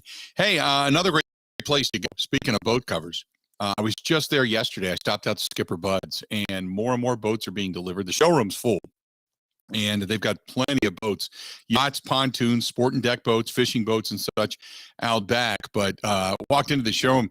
It was good to see people milling around and stock, because for a while when the pandemic hit, all of those chips opposed to start engines and stuff wasn't coming in, and now they're finally coming in. They're serving, and many of the boats, the 2021s, the 2022s, they're now here, and they're coming in. Well, the cars too, for that matter. But stop out to Skipper Bud's, where Todd, the general manager over there, a buddy of mine, just go in and ask for Todd. It's Skipper Bud's right there. You can see it right from 94 in Milwaukee, or call them 262-544-1200 and see what they have to offer. But go to Todd and say, hey, I want to make a deal. Because I'm looking for a boat for some summer fun, and as the weather starts to turn and the warmer weather gets here and the summer months get here, you're looking for something to do. And a lot of people aren't going to be taking big-time vacations and such, so stay home and enjoy yourself on the water, on many of the waterways and lakes that we have here in the state of Wisconsin and beyond the borders. So call them 262-544-1200, 262-544-1200. So the Packers, Bill Huber, our guy from SI, says that the Packers are bringing in from the Georgia Bulldogs, George Pickens. We just got done talking about him. George Pickens from Georgia. He's 25, going to be 25 right after the draft. 6'3", 195 pounds. He measured a bit lighter than the Packers prefer, but he's got hops. And he ran a 4.47, which is good, in the 40, had a really solid 1.50 set time in the first 10 yards, which gives you deep ball ability, able to blow past coverage. And then the Packers also are hosting another wide receiver from the SEC, but it's a guy that you might have heard of. It's Velus Jones out of Eastern, Tennessee, I think. The SEC East, he's from Tennessee. He posted on his Instagram account apparently about coming into Green Bay. Velus Jones from Tennessee. So a couple of SEC wide receivers coming into Green Bay to interview. So there you go. Packers definitely looking for wide receivers, as much wide out. Now, the thing about it is, by the way, I had them mixed up. Pickens is the younger one, and Velus Jones. Pickens is going to turn 21. Jones is 25. Going to be 25 right after the draft. But the big thing for the Packers is offensive grasp. Do you understand where the offense is? How quick can you grasp it? It's not just about the physical ability. If you've got the ability to learn and have the physical ability, that's the guy they take interest in. You don't necessarily want a guy that doesn't know how to run routes, doesn't understand kind of intuit, so to speak. So that's the reason you bring them in for these visits, to see how well they will adapt to what it is you are going to run. But just a note, word broke today on both of those guys, as a matter of fact, coming into Green Bay. So you think they show them the parking lot when they get to Green Bay? Or there's probably one of the local television stations that have these guys staked out once you found out that they're coming to town. Velus Jones, though, I mean, he posted it that he's going in for a visit today with Green Bay, so you knew he was coming. But Bill Huber broke the story about Pickens coming into town. But, yeah, I'm sure they'll have video of these guys walking in, walking out, whatever. I mean, they had video of Chris Olave. And you know what? The agents leaked this, too. So their guy gets publicity walking into some of these places, so they get more exposure. So the agents will leak the information. So George Pickens and Velus Jones are the names on the list of visitors heading into Green Bay as a part of that, possible part of that draft class. 877-867-1670. Find us again, 877-867-1670. This one is from yesterday. It's from yesterday's discussion going, hey, Bill, did you and Ben hear about the electronic pitch calling? How long do you think it's going to be before they discover this, and have you seen it? I finally did. Ben, did you get a picture of what it looks like? No. It looks like a gaming instrument, kind of a scaled down. You know how the like Xbox controller is, where you've got like one button on one side that goes, it's toggle of 4 different buttons, and then on the other side the same way, and then you've got all these little buttons around it. Not that it's that high, but that's what it looks like on the sleeve, the wristband sleeve of the catcher. That's what it looks like. It's this, almost looks like, for those that work with a jetpack, I've got a jetpack is what they call it. It's a little portable internet pack. It looks like a portable internet pack with a bunch of buttons on it that is sewn into a span. That's what it looks like. And I don't know the frequencies. I don't know anything else about it other than catchers have started to use it. College catchers have started to use it in college baseball. It's already started. So all of this is starting to happen, and then relays a signal. I'd be really interested to see what the picture looks like in the hat, the ball cap of a pitcher. I don't know anything more about it. I'd have to really delve into this and start looking, but apparently the signals then come to the ball cap of the pitcher. And it tells them what the catcher wants them to know. And then they still have the ability to kind of say no. I just wonder how many catchers are going to revert still back to showing signals, showing the signs. You know, how screwed up this is going to be early on just for lack of familiarity and lack of use. But it's going to be interesting. Going to be interesting. I completely agree in many different facets. But that's what it kind of looks like. I'll see if I can't grab a picture of it and post it over on the Facebook fan page. But it's really interesting how this thing looks. And it's all the same color as the wristband. So if you're wearing a blue wristband, it's blue. If you're wearing a black one, it's black. If you're wearing a red one, it's red, whatever. But then it signals to the pitcher and a couple of other players in the field as to what is being called, so they know where defensively play, or at least where to defensively lean. So 877-867-1670. Hit us up. Stay tuned. We got more of the Michael Show next. Covering Wisconsin sports like a blanket. This is the Bill Michaels Show on the Wisconsin Sports Zone Radio Network.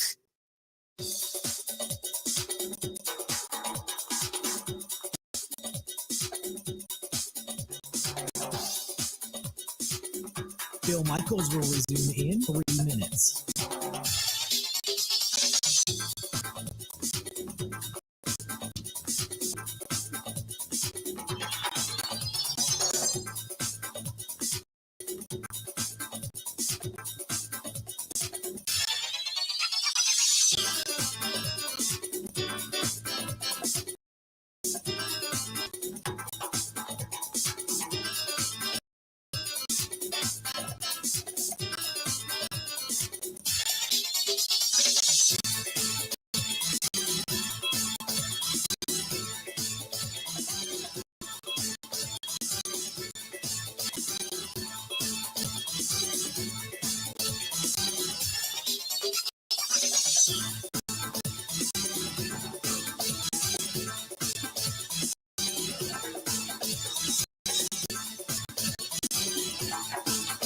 Bill Michaels resume in 2 minutes.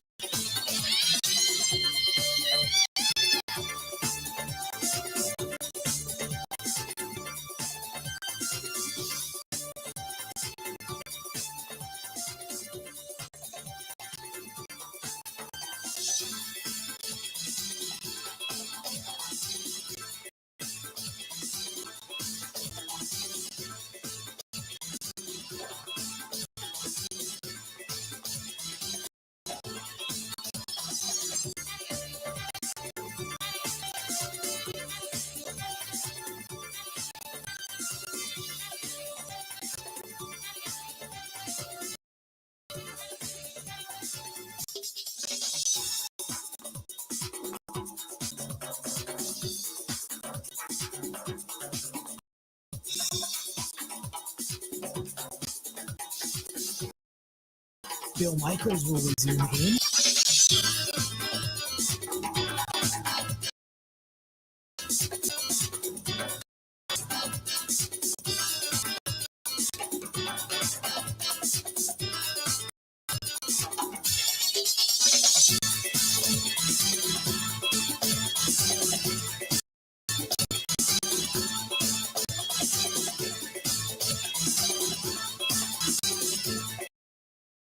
Bill Michaels will resume in seconds.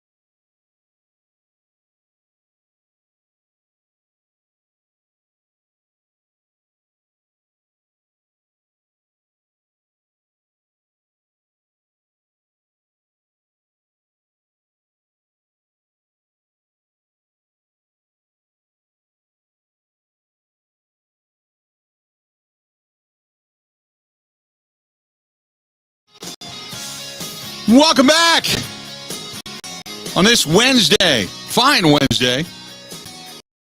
If you are heading down to playoff basketball, or basketball for that matter, or just go to watch a game, or maybe you just want to taste some good craft brews, check out our friends at MKE Brewing. MKE Brewing, not that far away. They're on 9th Street, downtown Milwaukee, but not that far away from opening up the rooftop patio, overlooking the city of Milwaukee, right near the Pabst Brewery, the old Pabst Brewery.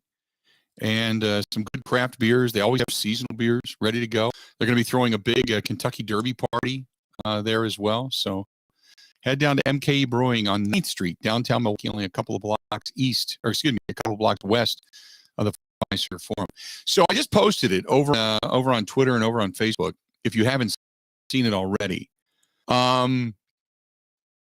The device that is going to be used by catchers for the electronic pitch calling. If you haven't seen it already, it's right there. I just tweeted it out and posted it over on the Facebook fan. You can find us at facebook.com/The Bill Michaels Show. But that's what it is. That's what it looks like. Nothing major. I'm more interested to see, I have not seen a picture, by the way, of the hat. They apparently say that this will then transmit to a hat that the pitcher is wearing and a couple other players in the field are wearing. I have not seen what that device looks like or where it is, or I don't know what it is. I mean, I can't imagine it's something that whispers in their ear, oh, the way he's throwing a curveball. You know, I don't see that. So, I think that's what it is. That's what I heard, because there was some chatter about it being in an Australian accent. Like the girl that gives you directions on Waze.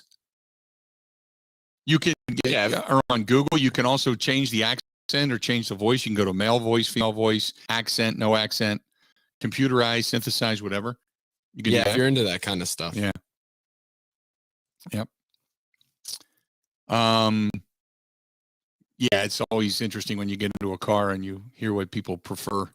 It's usually the British female accent for the majority of people.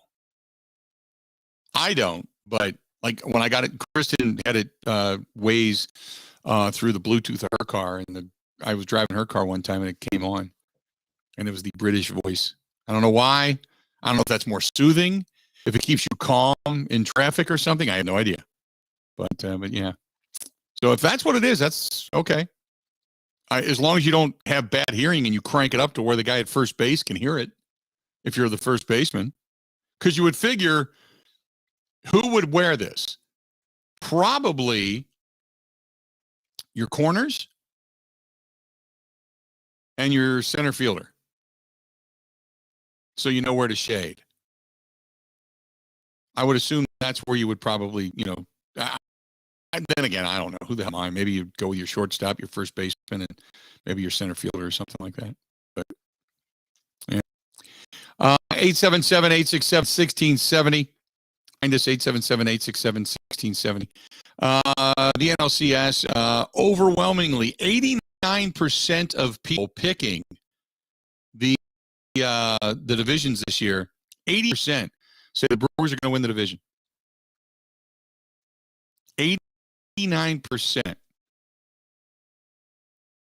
Assumption is the other 11% say the St. Louis Cardinals.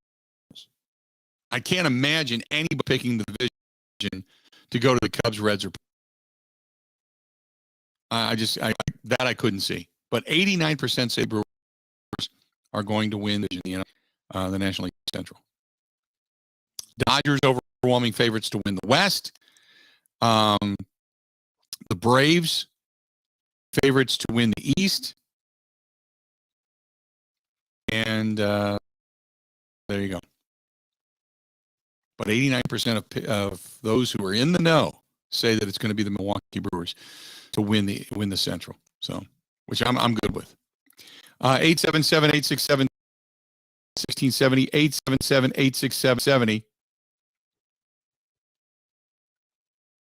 The picture, by the way, for those that did not see it, of the wristband, it's not just because some people say, well, it just has 4 buttons. No, it's got a lot more than that.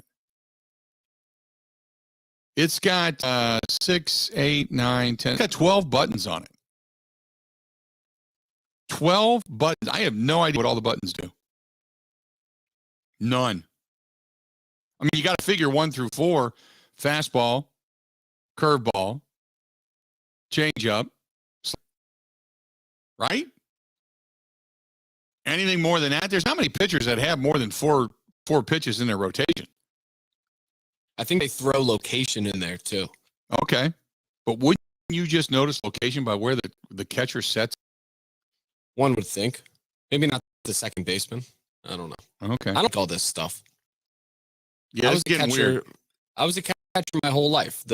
I like putting the fingers down. It's like part of the game. Once it's automated, then we're going to have automated refs. Then we're going to have automated, going to play a video game. Yeah, they're all getting into the point where they're going to automate pitches, balls and strikes. We're already to that point where that technology is now being tested. I don't like that at all. I love arguing balls and strikes. And I love being the one I'm always going to say 3 balls, 2 strikes. If you get called out on a strike 3 call, what is the old adage? If it's swing, that's it. That's what you're told from the day you walk through into a little league camp. If it's close, swing, because you never know what the umpire call. I love arguing balls and strikes. But yeah,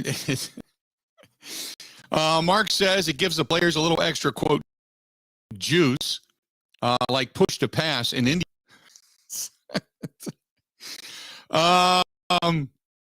This one's from Deb, who says that I believe this also tells the concession stand whether they want a hot dog or a beer. Have my order ready. Cheeseburger, hot dog, beer, etc. Was what our ESPN Steve says over on the Bud Light live stream. Yeah, I get it. I don't know they got 12 buttons. I have no idea. You got to go up high, down low and away. There's 6 8 buttons in a circle with a button in the middle of it. I'll do. I couldn't tell you. Eventually, we'll see all of this work. Somebody will do a info video on this, and then you'll be able to see what it is. 2 hours down, 2 hours yet to go. Hopefully you're enjoying it today. The sun is gone. The clouds are more prevalent now. The wind has picked up.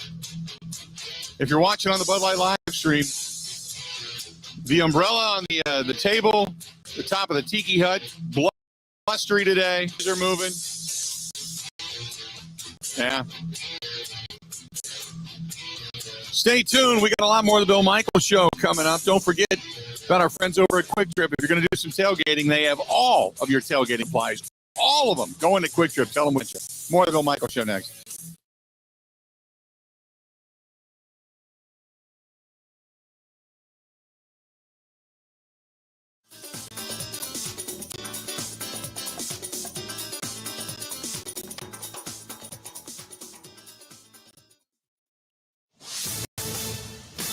This is a Wisconsin Sports Zone update. Well, the Bucks are Central Division champs for a 4th straight year. That's after a blowout win over Chicago last night. Their 16th win in their last 17 games against the Bulls.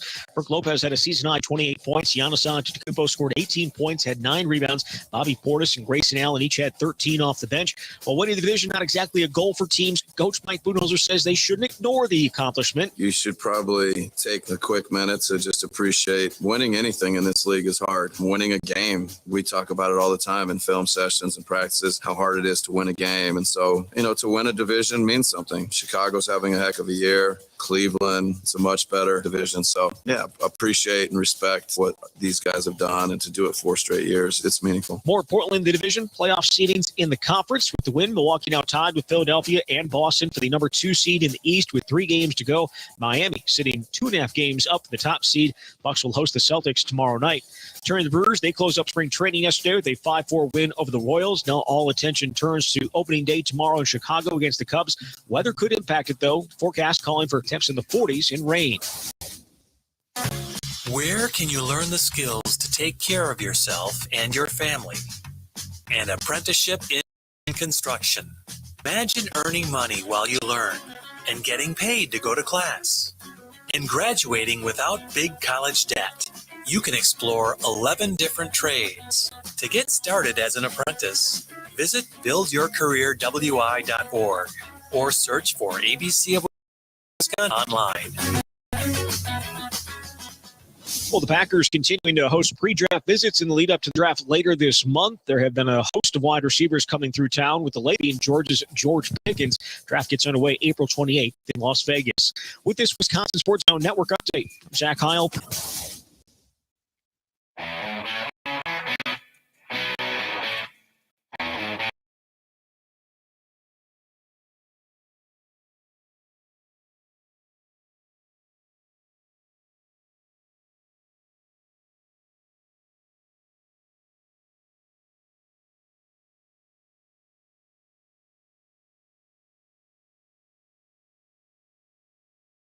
Eight 877-867-1670. Hey, I told you about it before we went to the top of the hour break, but our friends over there at Quick Trip, great people, and they got a lot going on right now. Don't forget, they have the 5-ounce bacon wrap pork fillets, 99 cents. Limit 5 right now.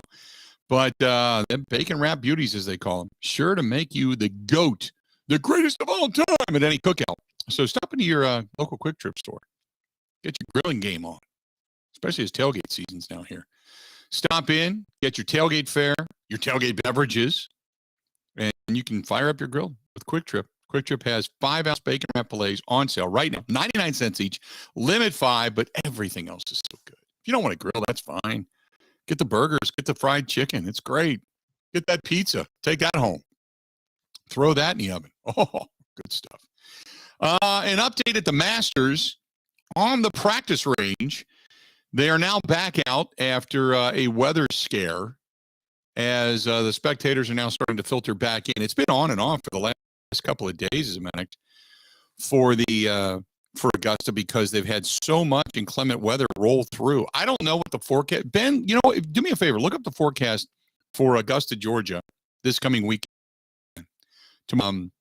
Friday, Saturday, and Sunday.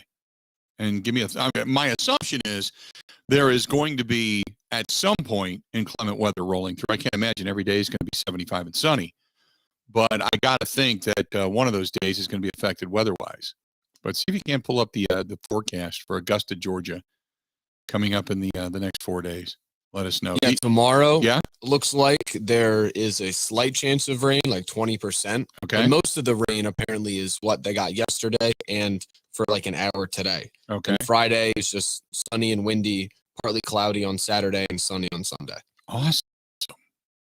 So there should not be any other than wind. There should not be any other real major weather incidents down at Augusta. So I'm liking it. But they've had a lot of rain over the last few days. But come Sunday, if there is wind, it'll dry the course out quicker. That means Sunday, it'll be a fast track. Oh, yeah, I hope so. Yeah. Big weekend to root for the course. Yeah. It'll be a fast track come Sunday. I mean, it'll get better as the day goes on Saturday, the day goes on.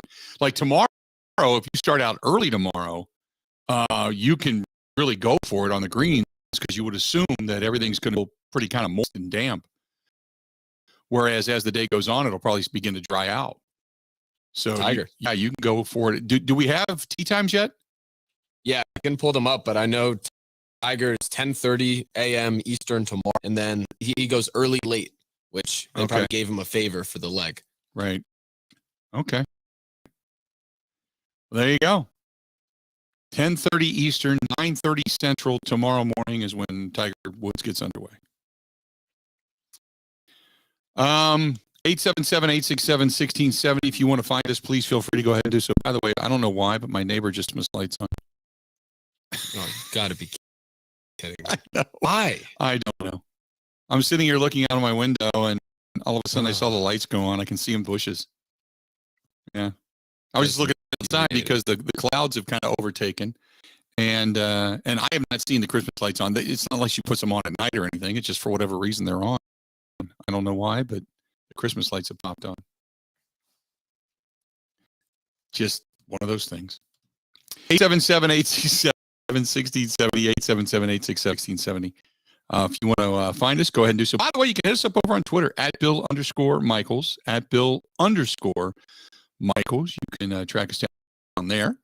You can find us over on the Facebook page. Go to facebook.com/The Bill Michaels Show, facebook.com/The Bill Michaels Show.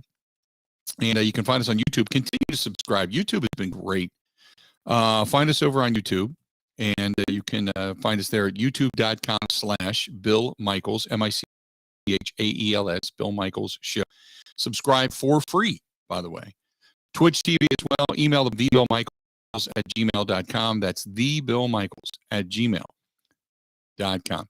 Our buddy Tom Tim, absolutely loving the draft talk. Wide receiver, definite of need.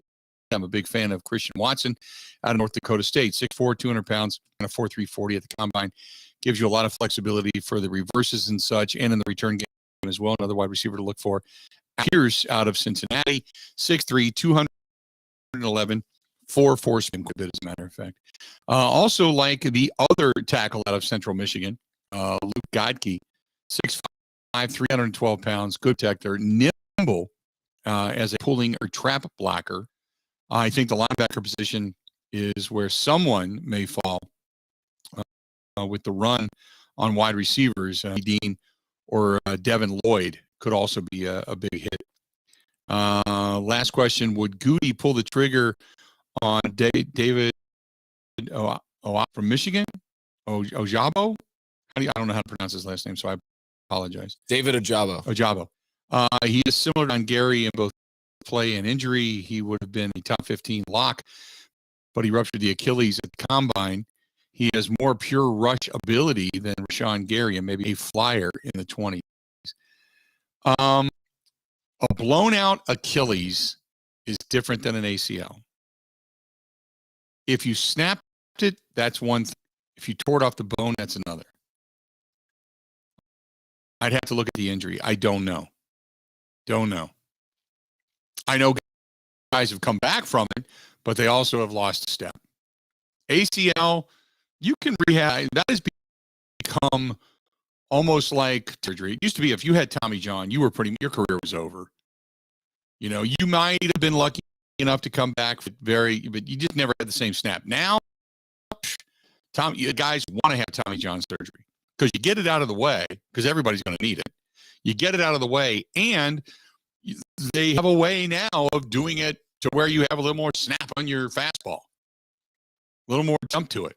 So that's an ACL. An Achilles, though, that's a much thicker, bigger tendon. And that has been, even Durant had that. So it's not like you can't come back from it. You can come back with hops, but it does. Everybody that's ever had it says, "Oh, I feel great. This is the best I've ever felt." But by the time you get out there, you start to notice you don't have that same that you once had. You don't have that same pop to it. 877-867-1670. Matt says, Bill, Coach Bud was resting his players too much in the home stretch instead of attacking the number one lead. Are you concerned, as I am, for the home? That's from Matthew. Not really. I know that was something that has been talked about, but here's something. Okay, we bring up a really good point when you start to talk about the home court advantage with right now over in the Eastern Conference. You got Miami, who's up by 2.5 games, okay. But the next three teams are all tied: Boston, Milwaukee, and Philadelphia. I mean, when you look at the remainder of your schedule, and the next one up on the docket is Boston, I don't think you don't want to fall to a 4 seed. Now you've got Boston, Detroit, and Cleveland. Now Detroit is on NBA TV, TNT for Boston. Cleveland rounds out the season on Sunday, so you've got the game tomorrow. That's the Fiserv, and then you go on the road for the last 2 games of the season at Detroit and Cleveland. Cleveland being Sunday, but I mean, I don't think you, by any stretch of the imagination, want to fall to 3 or 4, do you? I don't think so. I'm not afraid. Then again, if you're number 1 and you end up getting Brooklyn, you don't want that either. I get that, but you're going to face them at some point. But I think right now you probably would want to be the 2 seed if you could. I don't have any fear over the Bulls. None. Zero. Nada. Zippo. No fear over the Bulls. The Bulls, Toronto, have they said, Ben, regarding vaccinations and such, have they said what they're doing in Toronto as far as teams coming to Toronto to play? I would need to check. I only know about the Blue Jays. Yeah. You cannot play there if you're not vaccinated. If you're not vaccinated. I would assume it's the same. Yeah, I would assume that if you're a player unvaccinated, that you're not going to be able to go to Canada and take on the Toronto Raptors. So I don't know where that's going to end up. But that would be an area of concern, I guess, facing Toronto. And again, I don't know what everybody's vaccination status is. I couldn't tell you. But that would be the only area of concern regarding Toronto. Regarding that, other than that, I don't, the Bulls, no fear. 76ers would be a good matchup, but I don't think that they have enough to get over the top. Brooklyn, God, if they put it together, they're a dangerous team. They're a dangerous team. I don't fear Atlanta. I don't fear Charlotte. None of them really bother me. So if that answers your question. If their teams are fully vaccinated, the Heat and the Bucks said they were. So, by the way, regarding traveling to Toronto, the Heat and the Bucks fully vaccinated. The Celtics and the 76ers declined to answer that question, meaning they could be missing players for road games in a possible first-round series with Toronto. So the top teams, Miami Heat, the Milwaukee Bucks, Boston Celtics, Philadelphia 76ers, all asked, are you fully vaccinated if you need to go to Toronto? Because otherwise players are not allowed to play in Toronto. The Celtics and the 76ers would not answer that question. The Bucks and the Heat say we're fully vaccinated. So no worries there. No worries there for the Bucks. But I think there's two teams I look at as pesky. One being Miami and the other one being Brooklyn. Beyond that, I think Joel Embiid, did you read what he had to say about being the MVP, Ben, where he says he doesn't know anymore what he needs to do to be the MVP? I did read that. Yeah, a lot of frustration on his part. He feels like he should be getting more consideration. That series against the Bucks, if indeed they play the Bucks, that could be interesting because that would be the hair on fire games for Joel Embiid. Coming out against Giannis, trying to prove something. That would be an area of concern. Other than that, I don't really concern myself too much with Philadelphia. If you're the Bucks, Ben, who do you look at as a genuine threat to you in the East? I would say the Nets just because they have the best player in Durant. But at the same time, I've never really been a believer, and they got deeper when they traded away Harden. Mm-hmm. But I've never been a believer in them really challenging the top guys. I still say it's Philly, but at the time, who knows what James Harden's going to bring? He has been playing well. So the more I look at it, I find reasons for a lot of them where I would say, oh, they could be pesky, like the Celtics, but then Williams goes down. So I would say out of all of them, it's probably Philadelphia, just because of what Joel Embiid can do, what he has potential to do. But Brook Lopez back, that's the defender you need on him. So I would say it's Philly, but they don't really concern me. There is something to consider regarding the Bucks that should concern you. We'll talk about this when we come back. So I'll tell you what it is, because this is something that I've been thinking about, and it's been brought up time and again over on NBA TV and during the jump and all that stuff on ESPN. And so I've been kind of watching it, and it is something. Now it's changed here recently, but there is something to be said for this statistic. I'll tell you what it is when we come back. Stay tuned. We got a lot more of the Bill Michaels Show coming up after this.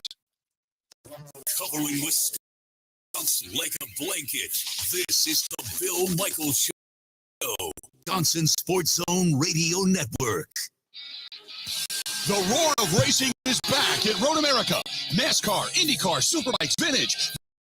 The 600th land in Elkhart Lake, Wisconsin will shake with a roar of engines. Tickets now and secure your spot up close. Camping sites and corporate hospitality space is available. Get your 2022 season pass, individual tickets, and all the info at roadamerica.com. That's roadamerica.com. Road America, America's national park of speed.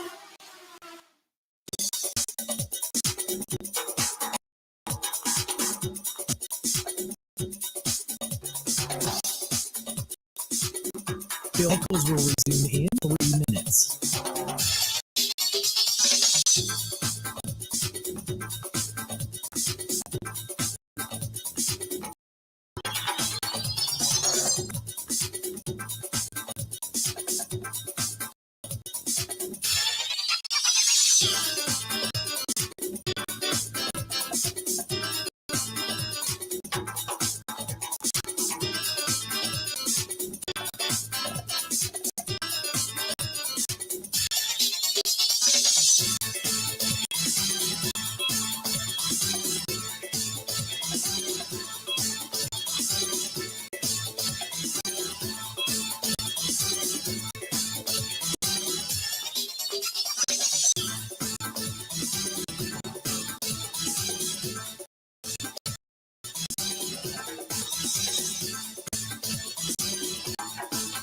Bill Michaels will resume in 2 minutes.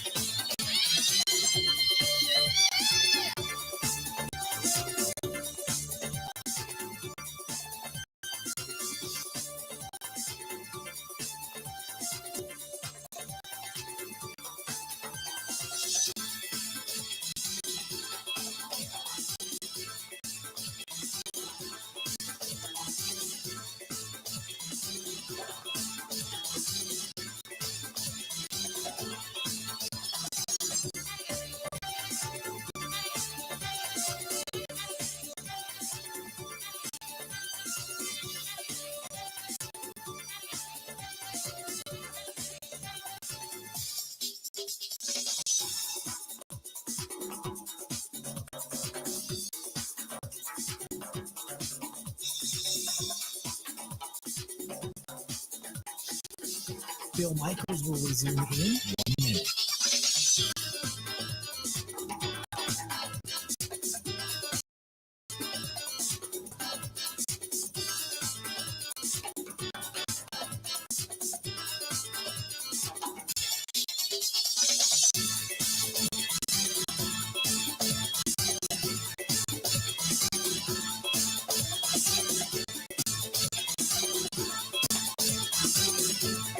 Bill Michaels will resume in 30 seconds.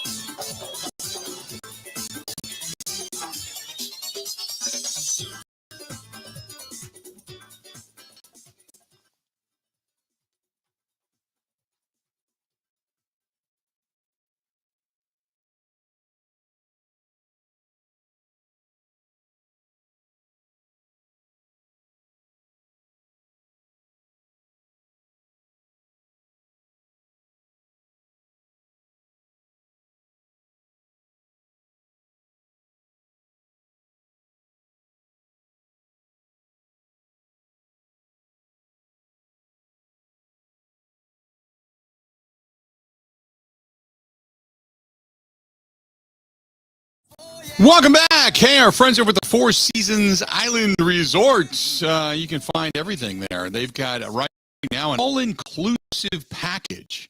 You don't get this from many hotels, resorts in the area, but an all-inclusive package for 2 adults, 2 nights. This is what you get. 2 nights, breakfast, lunch, dinner, rail drinks, domestic beer, house wines during bar hours, lodging. Available this month. Only this month. $600 a couple. That's it for everything. Either a weekend getaway or maybe a midweek getaway. Stay inside, hang by the pool. Go up and just explore the area if you choose to do so. $600, 2 nights per couple, everything included. Breakfast, lunch, dinner, rail drinks, domestic beer, house wines, all right there. Not a bad way to go. For all the information, for everything they have going on, get a hold of our girl, Barb, B-A-R-B, Barb at thefourseasonswi.com or call 715-324-5800. That's 715-324-5800. Again, 715-324-5800. Or get a hold of Barb, B-A-R-B, Barb at thefourseasonswi.com. Good stuff from our friends at the Four Seasons Island Resort. So, statistically speaking, recently, with the return of Brooke Lopez, the defense has gone from 18th since just Brooke Lopez's return, from 18th to 11th. They're still rated 18th overall, but just in the games that Brooke Lopez has returned, they were playing 11th ranked basketball. However, something to consider, their point differential is different. Last year was close to double digits. This year it's only 3.2, I believe, if I'm not mistaken. But when it comes to point differential, 3.2 for the Bucks. The one thing to be concerned about is if you play a lot of these close games, do you have Middleton and Drew Holiday and company, these guys that can hit buckets with the game on the line? Because before, you were blowing a lot of teams out. And last year, you had to defend against Kevin Durant, who put his toe on the line. Otherwise, things might be different.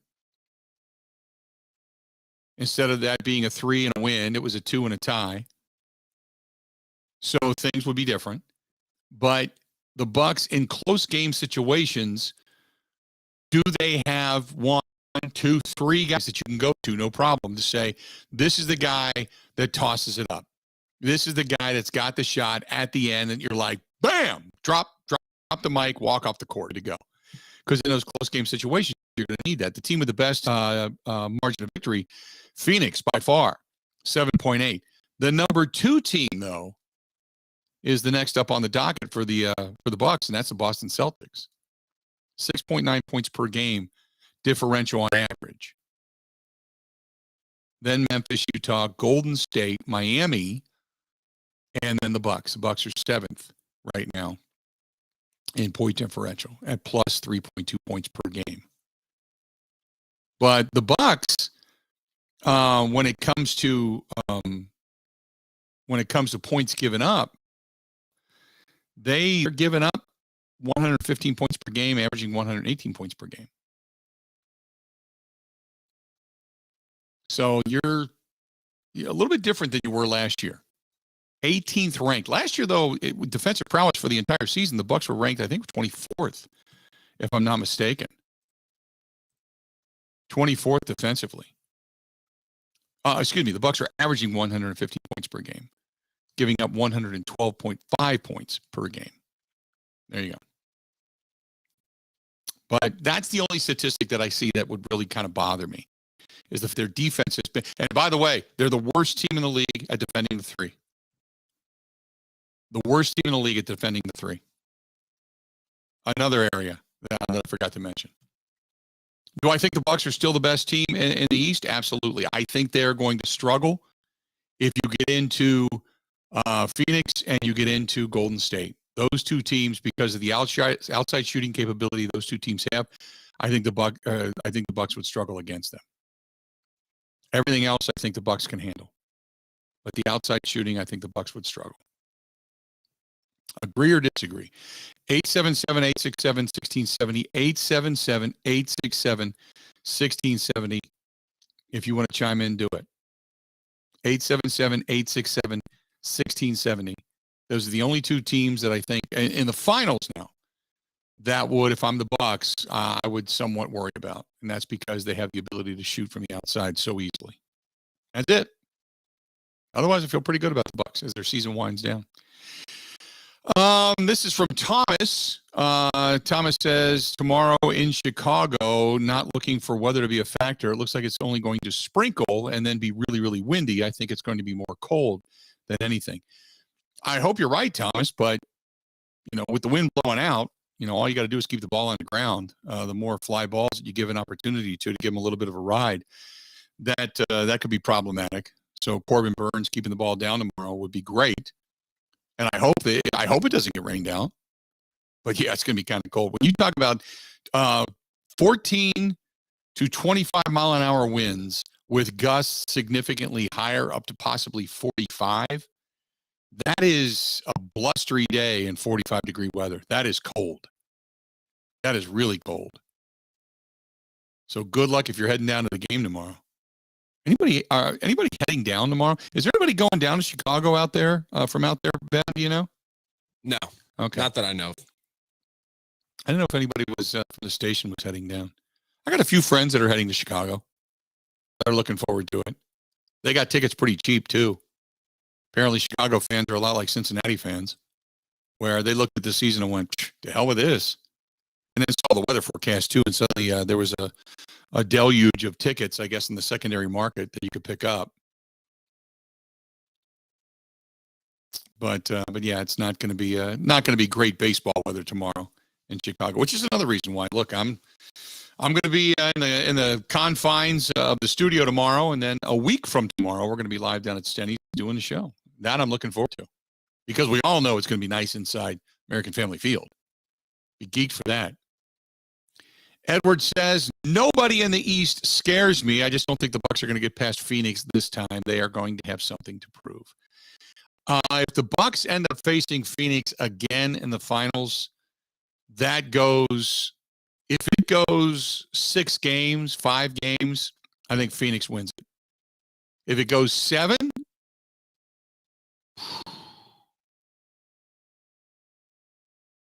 Phoenix probably. If it goes 6, the Bucks will win it.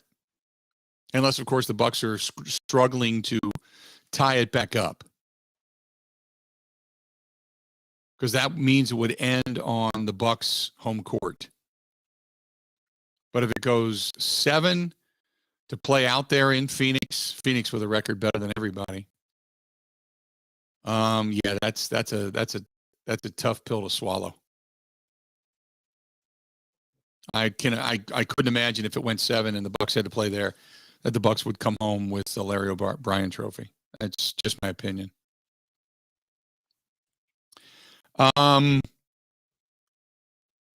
Hey, Bill, when you talk about the draft, what do you think of Desmond Ridder, the quarterback out of Cincinnati, being a backup? No, he's not going to be. I would not. You're not going to see if you're talking about the Packers, draft him as a backup being better than Jordan Love. First of all, yes, I think he's better than Jordan Love, but no, you're not going to pick him up as a backup. He's probably going to go in the first round, maybe early second, and become somebody's starter. So no, I'm not thinking. If the Packers took a quarterback to back up Aaron Rodgers, I would probably I'd probably run naked on the Beltway out in Madison and just hope to get run over. I'm saving that clip. Yeah, I just no way. There's no way. If Gutekunst would do that, I would assume that there would be torches, pitchforks, angry mobsters all hanging out outside of 1265 waiting for him to leave the building. That's crazy. No way. To clarify what round, could take a 6th rounder. Well, if you take a 6th rounder, that's one thing. But the question, if you take a quarterback, that means you have zero belief that Jordan Love's the guy. No way. No way in hell. Unless they trade Jordan Love, no way in hell they're taking a quarterback. I mean, none. And Ridder's not coming into this league to be a backup to anybody. I mean, if he goes somewhere, he might, back up, let's say like Jared Goff. Let's say he goes to Detroit. Well, it's only a matter of time before he becomes a starter because he knows he's going to be the starter in Detroit eventually over Jared Goff. Carson Wentz, wherever Carson Wentz ends up, that type of thing. Behind Jameis Winston down in New Orleans. That situation, yeah, because then you're pressing for a starting job. But as far as being a starter or being, the backup to Jordan Love, no, that's not happening. No way. By the way, we were talking before about the voices on GPSs. My buddy Justin, who's listening to the program, there is a download. Did you know this, Ben? You can download a Yeti/Bigfoot voice. I have no idea what that sounds like. I did not know that. He said he downloaded a Yeti/Bigfoot voice for his GPS. He said, not very helpful, but funny as hell when he gets mad that you're not following the directions. That's good. I got to hear that. I got to hear that because now I'm completely intrigued. Do some work. I'll find a Yeti/Bigfoot voice. How in the world does that sound? I can't even do it. Can't even do it. A Yeti/Bigfoot voice. Oh, that's intriguing. If you could download any voice, who would it be to be the voice of your GPS? If you could download any voice, who would you download to be the voice of your GPS? Vern Lundquist. Vern Lundquist? Okay. It's kind of pigeonhole, but yeah. I don't know. For some reason, the way he says a lot with only saying one word is remarkably amazing. Can you imagine like Bill Raftery? You make the light, you go speeding through a yellow light, and you just get somebody to yell at you, onions! Gus Johnson. Oh God. It would be so overhyped.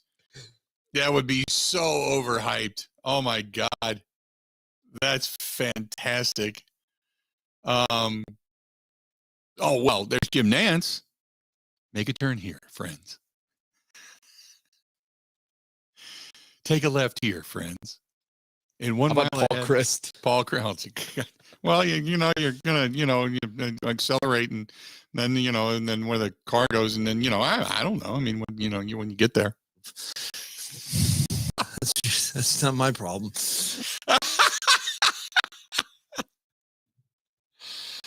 Oh my God. That'd be fantastic. If you could download any voice to be the voice of your GPS, who would it be? Stay tuned. More of the Bill Michaels Show next. This is the Bill Michaels Show on the Wisconsin Sports Zone Radio Network.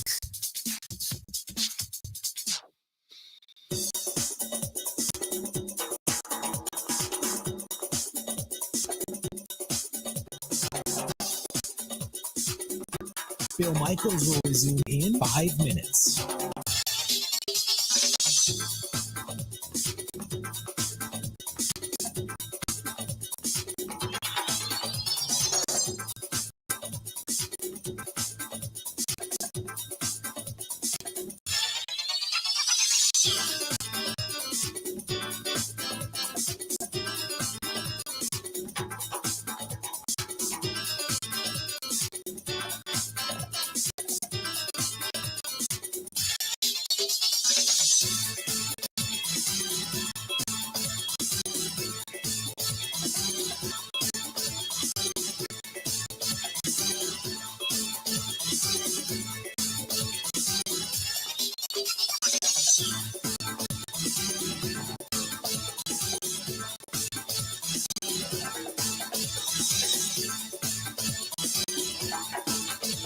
Bill Michaels will resume in 4 minutes.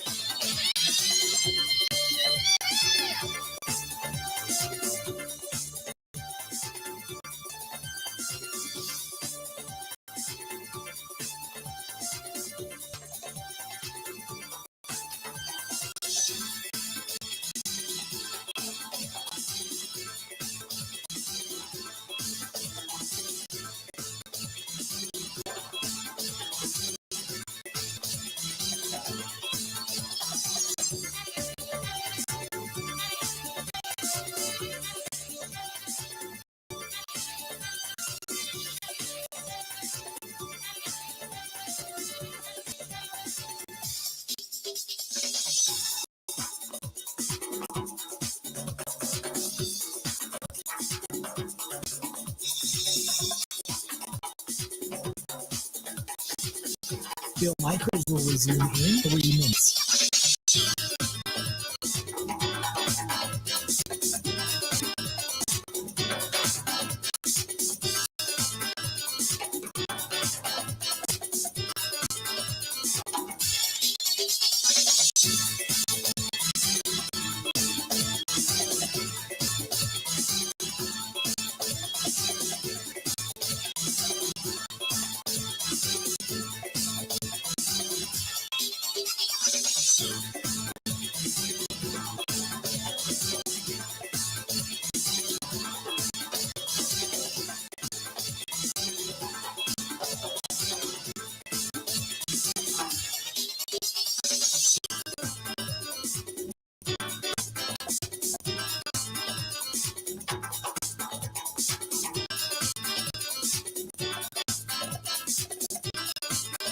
Bill Michaels will resume in 2 minutes.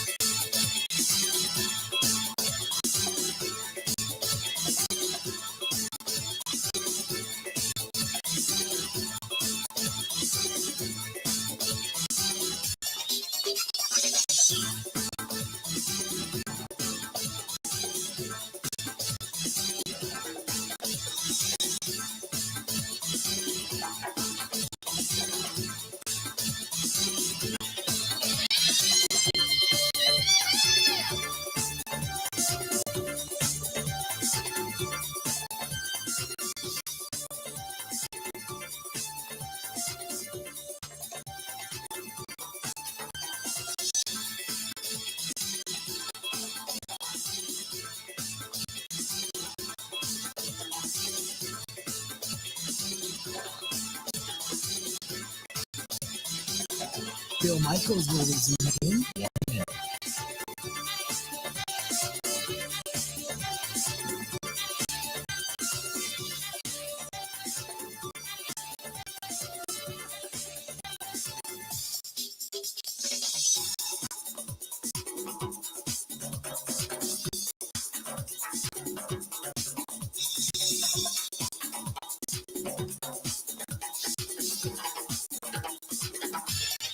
Bill Michaels will resume in 30 seconds.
How we looking? Bill Michaels Show. We continue on, and a lot of good stuff coming in for voices. If you're going to put a voice on your GPS, what would it be? Just I don't know how we got up on this topic, but it's great. 877-867-1670.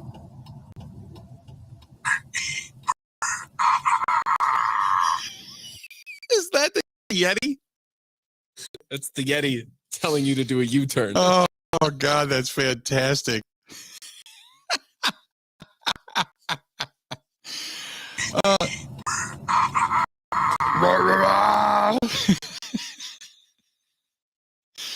Oh, God. Our friends at Epoxy Flooring Done Right, providing Wisconsin and home and business owners and industrial epoxy flooring coating services and polyurea coatings at great prices, top quality workmanship, different colors, different finishes. They can even paint that particular space. Check them out from Green Bay to Milwaukee to Madison, everywhere in between. That's epoxyflooringdoneright.com, epoxyflooringdoneright.com, or call Sean directly. Call him 262-443-2852. That is 262-443-2852. Again, 262-443-2852. And thanks, Sean, when you talk to him, because he was a donator to our night at Albanese's when we did the celebrity bartend, raising money for special spaces for kids with cancer. And he donated an entire garage floor for nothing, and we got over $500 of a donation out of it. So thanks, Sean, when you talk to him again. Epoxyflooringdoneright.com, 262-443-2852. So I've got voices that you would put on your GPS. Samuel L. Jackson. Morgan Freeman. Brentley says you got to go with the voice of Morgan Freeman. Andrew says, what about John Madden? I can't even do it. Chris Berman? Oh, yeah. Chris Berman. Yeah, you go. Yeah. Can you imagine him backing you up? Back.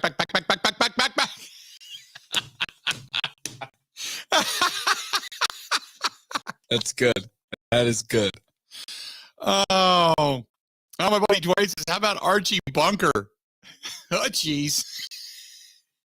You missed a turn, meathead. Oh, I love that one. Oh, there's Gilbert Gottfried. Yeah, that. Who the hell is that? Gus Johnson. Yeah, that's Gus Johnson. Okay.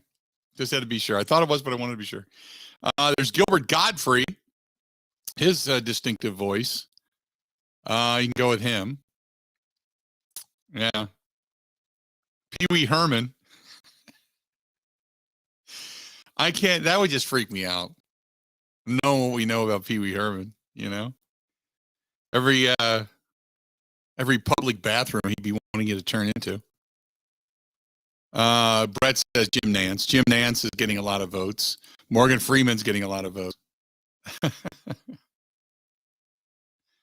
So there you go. Yeah, I gotta find the Yeti thing. I gotta see if I can't download that. Put it on my. Does that download to Waze? That's what I want to know. If I put it on the Waze app, will that download to the Waze app? That's what I want to find out. Oh, Bill, someone just sent me. How about when you miss a turn, you hear this.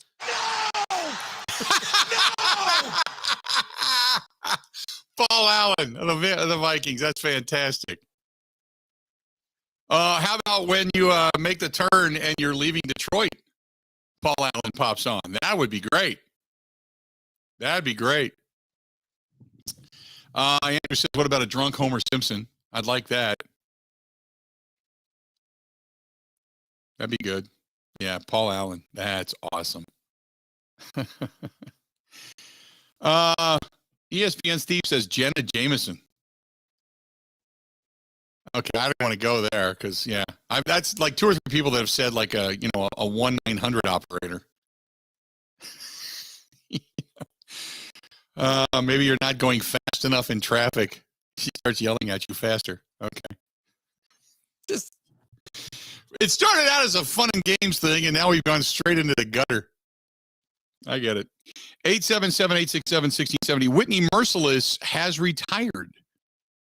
The first-round pick of the Houston Texans back in 2016, or 2012, I should say, and a 2016 second all-team, all-pro pick after getting injured this past year playing for the Green Bay Packers, has announced on Instagram he's done.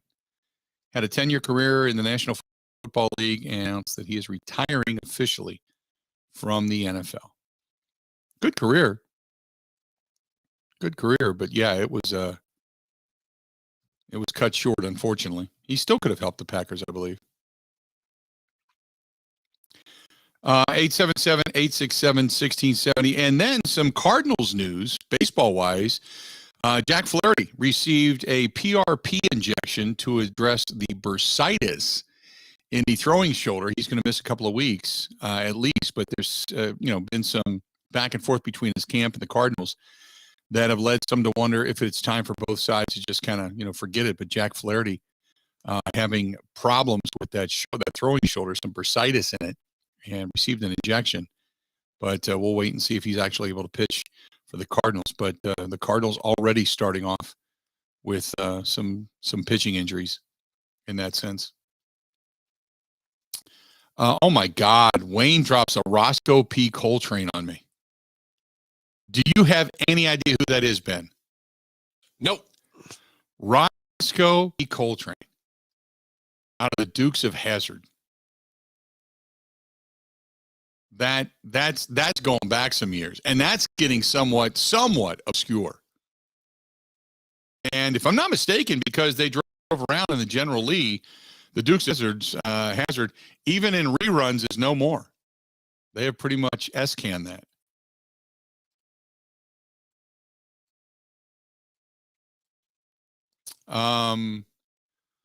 Lloyd says, would a Bill Michaels GPS tell us all the good spots to eat, drink, and etc. in Wisconsin as we pass them? Oh, you better believe it. I would tell you before you got past them. I would tell you that before you got past. I'd be like telling you up on the right here, you've got this. Up on the left, we've got this. And then I would tell you about the experiences. Hey, were you in there back in, whenever, myself and Mike Clemens, and, whatever we did there or whatever we did. I'd give you the history of it. Hell yeah. As many of I should be, and I've always said this, why they don't pick up the show, I have no idea. But for as much as we travel to the affiliates, we're going from Rice Lake to Racine, from Madison to Milwaukee, from Green Bay, just all over, all corners of the state of Wisconsin. Tomahawk, up into the Apostle Islands, all the way up into the UP, Pembine, Wisconsin, all of this. The only place I haven't been is Door County, but everybody's been to Door County, apparently. Because every time I say it, I get 50 people that email me going, what an idiot.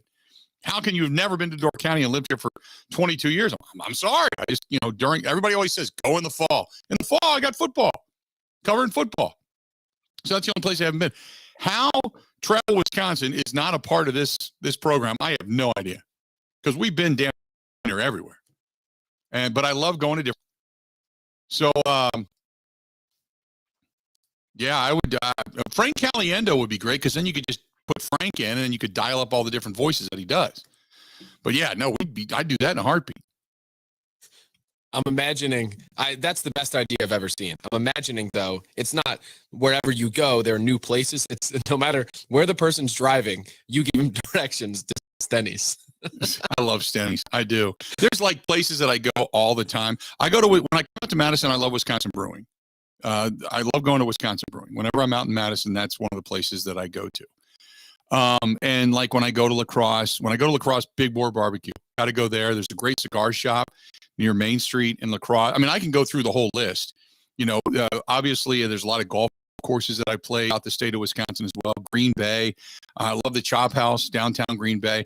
I know people think I'm an idiot. I love the Prime Quarter in Green Bay. Making your own steak, that big fat ass Texas toasted garlic buttered grilling it. You're so, I love that. And then there's obviously all the tourist trap stuff around Lambeau Field, but there's a lot of great places to go in Green Bay. Love that. I love in Elkhart Lake, going to the Osthoff and some of the other little bar areas around there. Kohler, I know a lot of those areas as well. I mean, just everywhere we go. Viroqua, you know, down to Kickapoo Creekside, the little tiny restaurant down the road from Viroqua. Love that place too. There's so many places to go. Great places to go. I love taking the trails when I take the bike with me, and I can take like the Chippewa Trail, or I can take the Glacial Drumlin Trail up to the Old Abe Trail up in Chippewa Falls. I love those areas. So there's so many good places to go. Wausau, my God, there's so many great places in the Wausau areas as well. And I love every time Wausau. It seems like I always get attracted to the Bulls Falls Harley Davidson dealership. I'm always in there buying something. So all over the place. How are we not an ambassador for the state of Wisconsin? There's Lake Geneva. Love Lake Geneva. Go down there all the time too. But I go down to the other end. I don't go down to the actual downtown Lake Geneva. I go down to the other end and hang out down there and have a great time at the Abbey Resort. Love that area down in Fontana. That's a beautiful area down there. So there's so many cool places in the state of Wisconsin. You can go without having to leave the state for any kind of a vacation. You can do anything. You can go to a lake. You can go up north. You can go I'm done.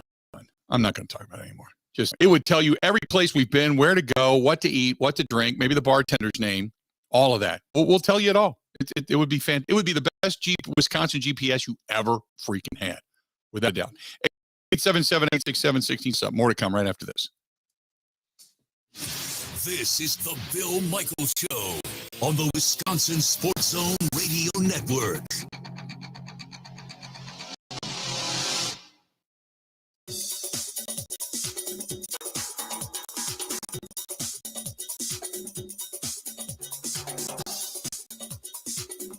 Bill Michaels will resume in 3 minutes.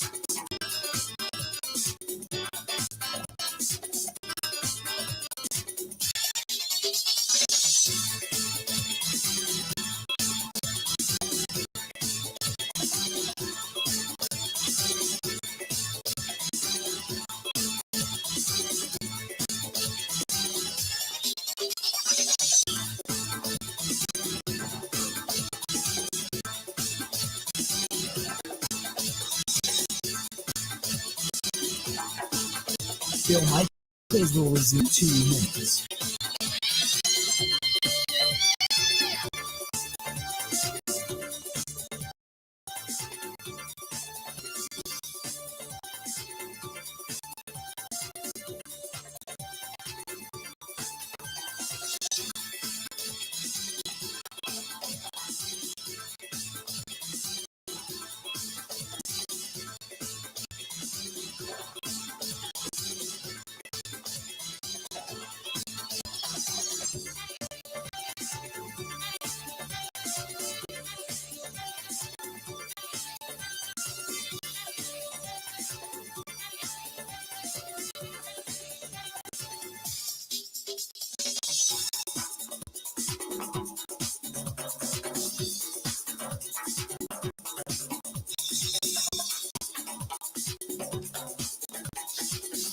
Bill Michaels will resume in 1 minute.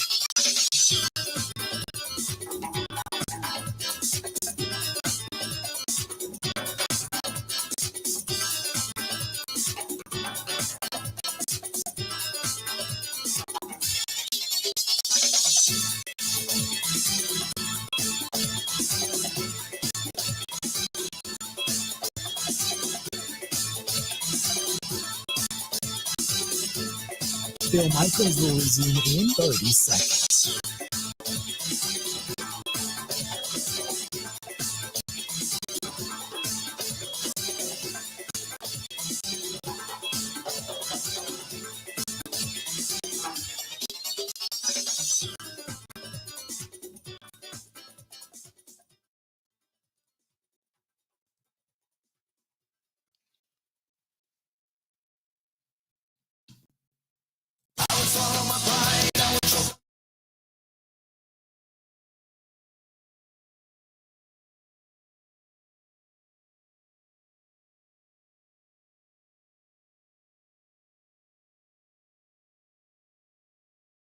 Back. Welcome all. Phil Michaels Show. We continue on. 877-867-1670. 877-867-1670. You want to hit us up, feel free to go ahead and do so. Hey, if you're going to be doing any tailgating, grilling, if you're getting ready for the grilling season, get a hold of our friends down at Robert's Specialty Meats in Waukesha. Robert's Specialty Meats, Waukesha.com.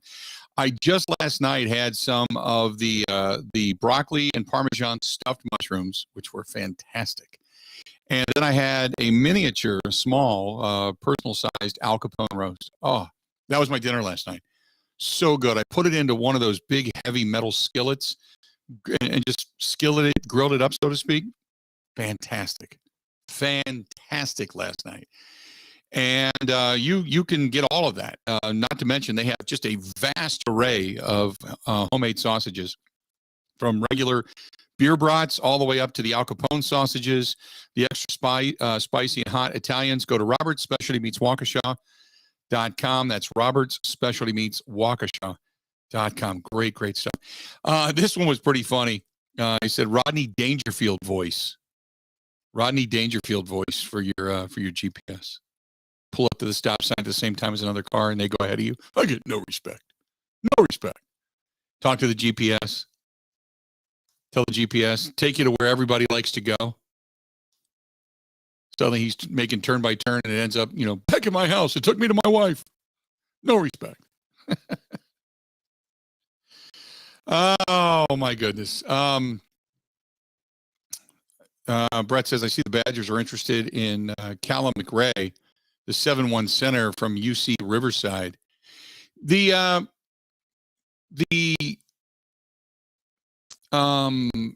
the way, Mark says, I thought you were dieting. I do. You go low carbs. You have good meals, protein meals. And when you talk about everything there, you don't have a ton of carbs and all that stuff. I do it with water or an iced tea, a light iced tea every night. And during the day, work out. And that whole meal was like 262 calories. Little fat and very little carbs. So there you go. Just an FYI. Just because you're dieting doesn't mean you eat salad every day. Here's one thing to think about. We were talking about this the other day after Kansas ended up winning the championship.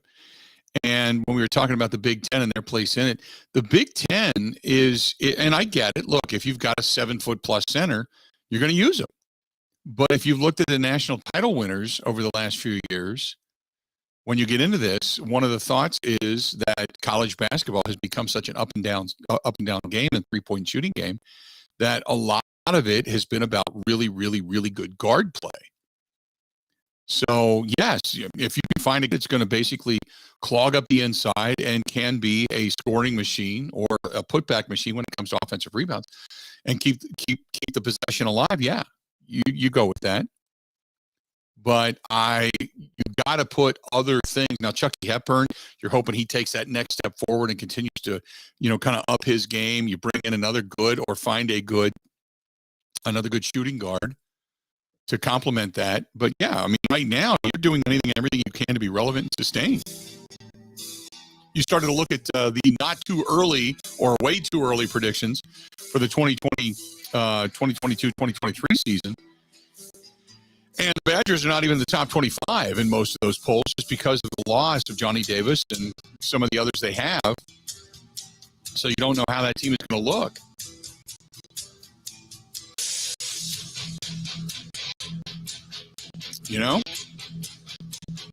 So, yeah, if you can do it.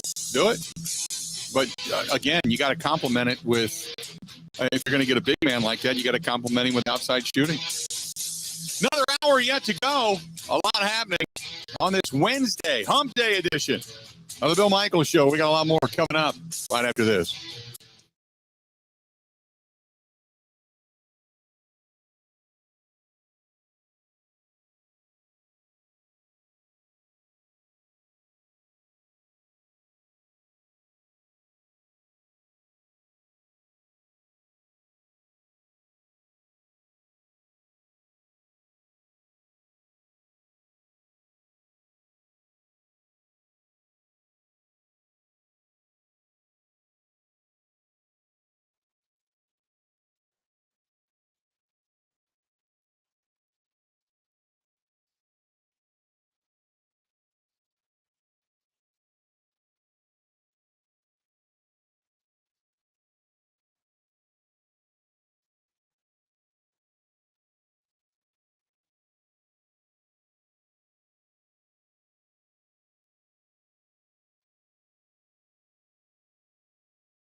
It is hour number 4 of the Bill Michaels Show.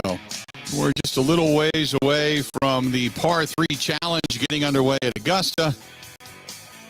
After some weather a little bit earlier today. And tomorrow it all gets underway early on in the day for real, as Tiger Woods 9:30 Central Time tee time tomorrow. As he will indeed, and today he will make the official announcement, so to speak, but he's pretty much already done it. I don't think he has to go to the podium yet again to say, yes, I am playing in the Masters. I mean, yesterday he answered the question. They said, hey, do you feel like you could win it? And he said, absolutely yes. So we'll see what happens. Right now, 72 degrees, cloudy. The weather is pretty much pushed out of the way down at Augusta. The fans are back, circling practice greens and getting ready for the par 3 challenge. Players and their other, as they play with the kids and all that kind of stuff, which is really cool. They're all out on the course as well, so should be exciting there. In the meantime, the Brewers with a workout today down in Chicago, getting ready for opening day tomorrow, which is rather interesting in the sense of opening day and all-time wins. With 2022 upon us, I'm gonna repost this. This is a rather interesting post. The Baseball Cloud, if you follow them at all, I'm gonna repost this. It shows the level of all-time wins. All-time wins when it comes to Major League Baseball and where your team ranks. Now, obviously, the Brewers have not been around as long as, say, like the Yankees and such. But it's interesting to watch Milwaukee. I just retweeted it in case you haven't seen it already. To watch in recent history, watch the Brewers start to rise, start to move forward, and start to elevate their level of wins as a franchise that is not, since the 70s has not been around as long as, say, the Yankees or the Red Sox. And you can say Cubs and Cardinals and Reds and go through that whole list. So rather interesting. Here's one other thing to think about. And this one was from Dave, who said, heading down to Wrigley Field tomorrow, how many Brewers fans do you think are going to be in the house? Will it be loud? Tomorrow, no. I would assume there's more and more Brewers fans because of two reasons. One, the inclement weather. And two, because the Cubs aren't expected to do anything at all. And there's not much interest in Cubs baseball other than it being the fashionable place to be as it always has been. No, I don't think it's going to be overtaken by Brewers fans tomorrow. But throughout the season, I can imagine that. I still think Cubs fans are strong. They're like Packers fans. As much as I can't stand them, don't negate them. Don't think that they're going to suddenly just go away and fade off into the sunset, because they infiltrate everywhere. American Family Field, down at Busch, Great American Ballpark, specifically at PNC. They're louder at PNC than any Pirates fan ever wanted to be. So they're still floating around. They love those road trips to go see their team. And as much as you may think that Brewers fans are going to overtake Wrigley, it ain't happening. Cubs fans are still loud. They're still crazy. They're still obnoxious. They're going to pontificate about every win. They're going to fly their W. Even though I think they're only going to fly it about 75 to 85 times. I shouldn't say that. 75 to maybe 81 times this season. I think that team is going to be a sub-500 team. I think 75 wins to probably 78 wins probably is probably a better perspective on the total number of wins for the Chicago Cubs this year.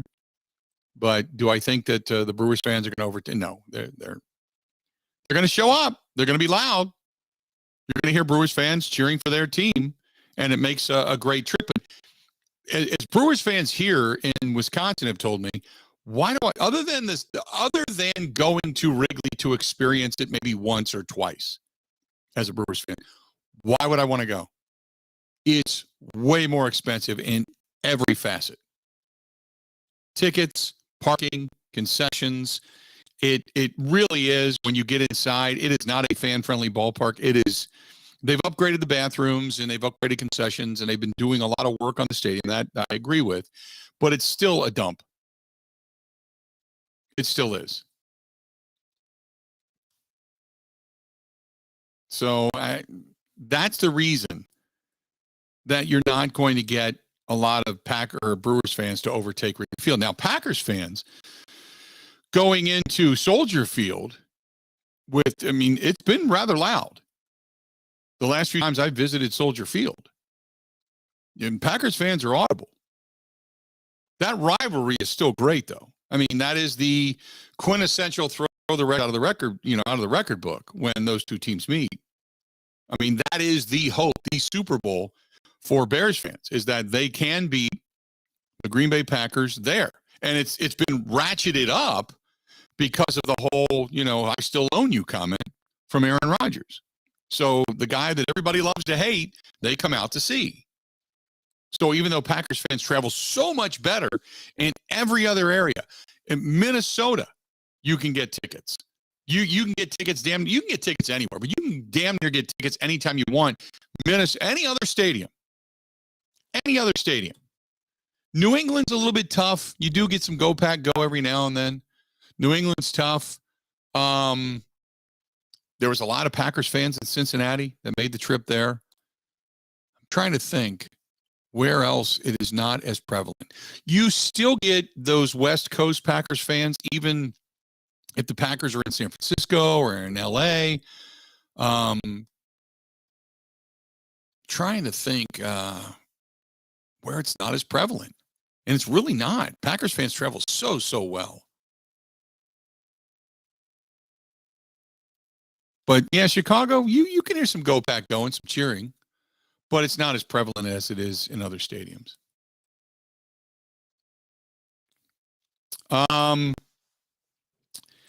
Is it Diablo? I think it's Diablo. D-I-A-B. Yeah, Diablo. Diablo says, ready for baseball tomorrow. What is your prediction for wins and losses of the Brewers? Is 92 high? No. I said 90, 92, 93, 94 if they really, 94, 95 if they really get the good pitch. But I'm saying if we have to do predictions, which like today we will, if you really want to get into it, I'm saying a 93 win season by the Brewers. Should win the division with 93 wins. Should win the division. Ben, how many wins this season for the Milwaukee Brewers? I'm low 90s. I think their over is 88.5 right now, maybe 89.5. But I think they surpassed that because the offense is going to be a little better than it was last year, more consistent at least. But I don't see that in the Dodger class of 100 plus. Yeah, I'm going with a 93 win season. 93 is probably where I'm going to end up. Now you can predicate it by saying plus or minus a couple, but I'm going to say 93 wins. If I had to guess, I'd say 91. 91. Okay. You say 91, I say 93. We'll figure it out from there. 877-867-1670. Jacob says, have you seen the latest mock draft from Pro Football Focus? As a matter of fact, the latest, now if you're talking about the one that came out last week or the one that came out today, because the one that came out today, I just had my first opportunity to open up during the break and start to look at. It has changed. I will agree with you because it has Garrett Wilson, because of some of the draft choices early on. It did change a little bit because you've got Jacksonville taking the edge rusher Aiden Hutchinson out of Michigan, and we all know he's going number 1. Kayvon Thibodeau out of Oregon, the edge rusher, then goes number 2 to Detroit, which is a little interesting. But he does make the most sense because Hutchinson's not on the table, and there's a lot of thought that Kayvon Thibodeau can be the man when it comes to really progressing on the edge. But then you get into another edge rusher in Trayvon Walker out of Georgia. So all the outside backers it has going early. Now the Jets, who need a wide receiver, and they need additional help, Equanu, the kid, if I'm pronouncing it right, or Equano, I can't remember how to pronounce his name, but the big tackle out of North Carolina State, the Jets they have taking. The Jets. And then the tackle Evan Neal comes out of Alabama, goes to the Giants, and so forth.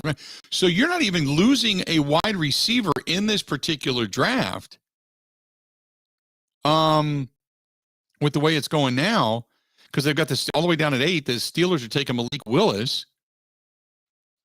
Number 9, the tackle Charles Cross out of Mississippi State goes to the Seahawks because they need to bolster that line. You don't have a wide receiver being taken until number 10 when the Jets take the wide receiver Drake London out of US, which would then leave Garrett Wilson from Ohio State available, who many consider to be better than a Chris Olave.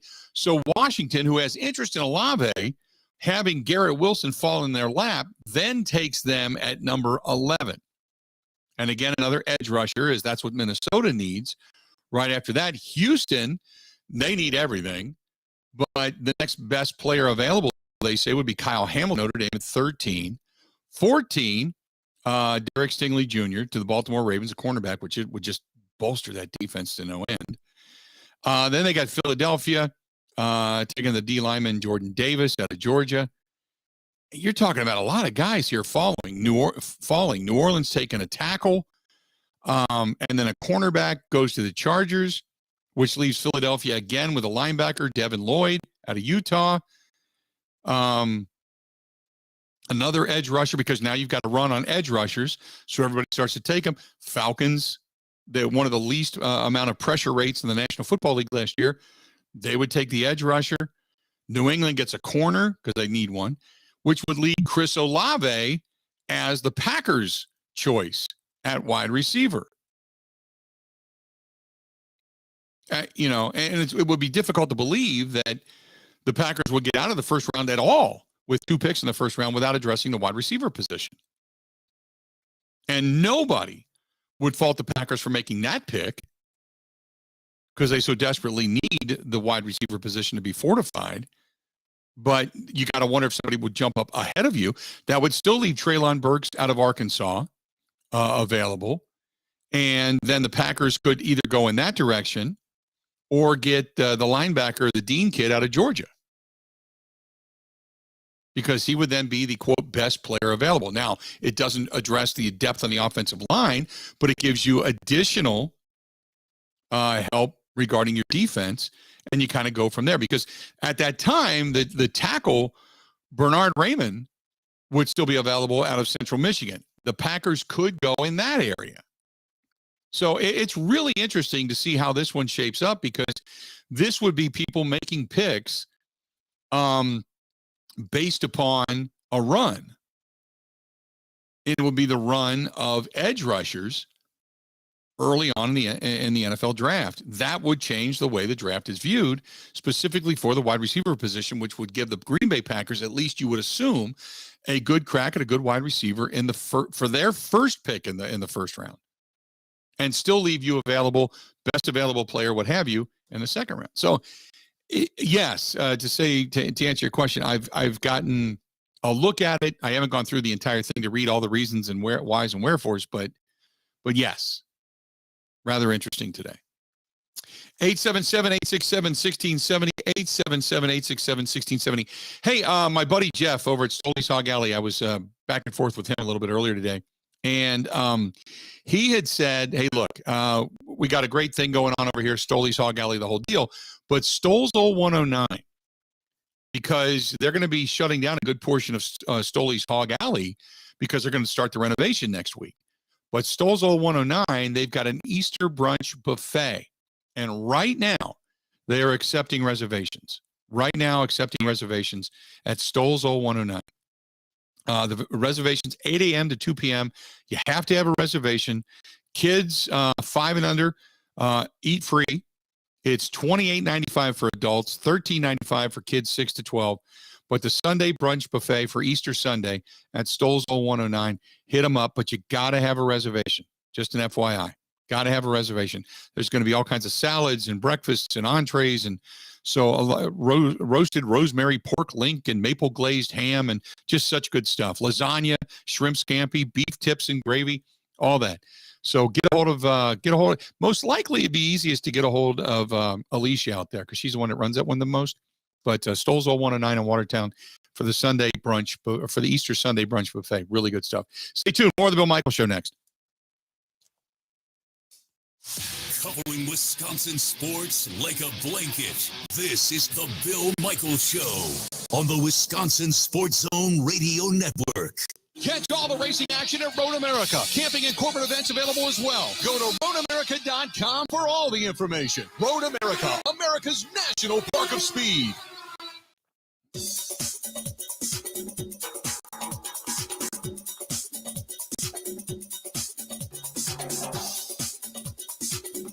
Bill Michaels will resume in 3 minutes.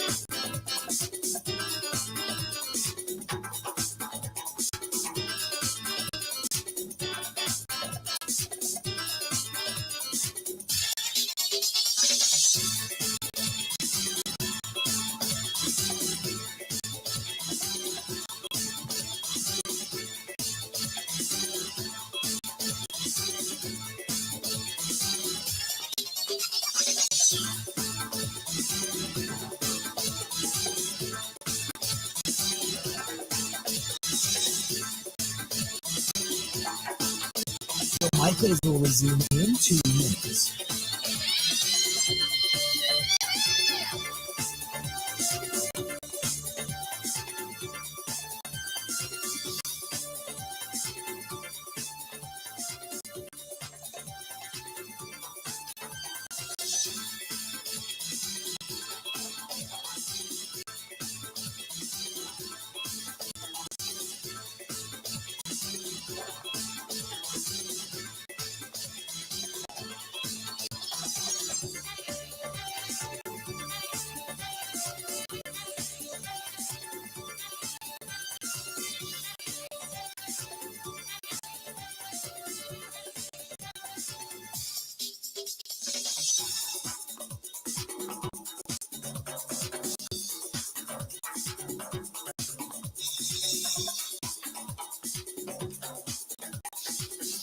Bill Michaels will resume in 1 minute.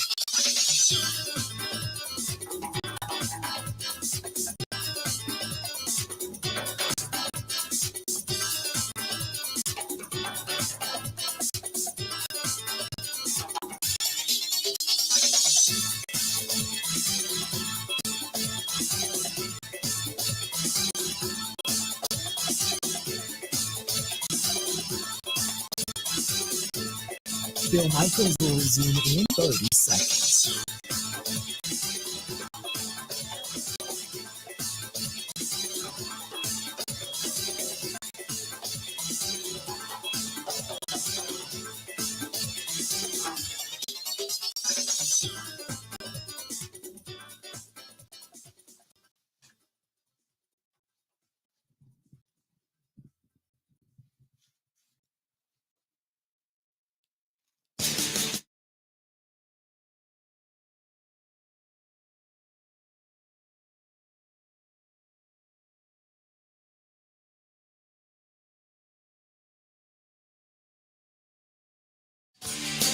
Glad you're back. Welcome back to the program. 877-867-1670. 877-867-1670. Hit us up.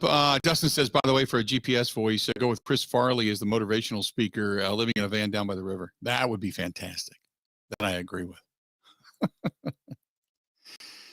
That I agree with. This one's from our buddy Kevin, listening to us up in Mosinee, Wisconsin. He says, as you mentioned several times, the Packers will always be able to hold it over the Bears.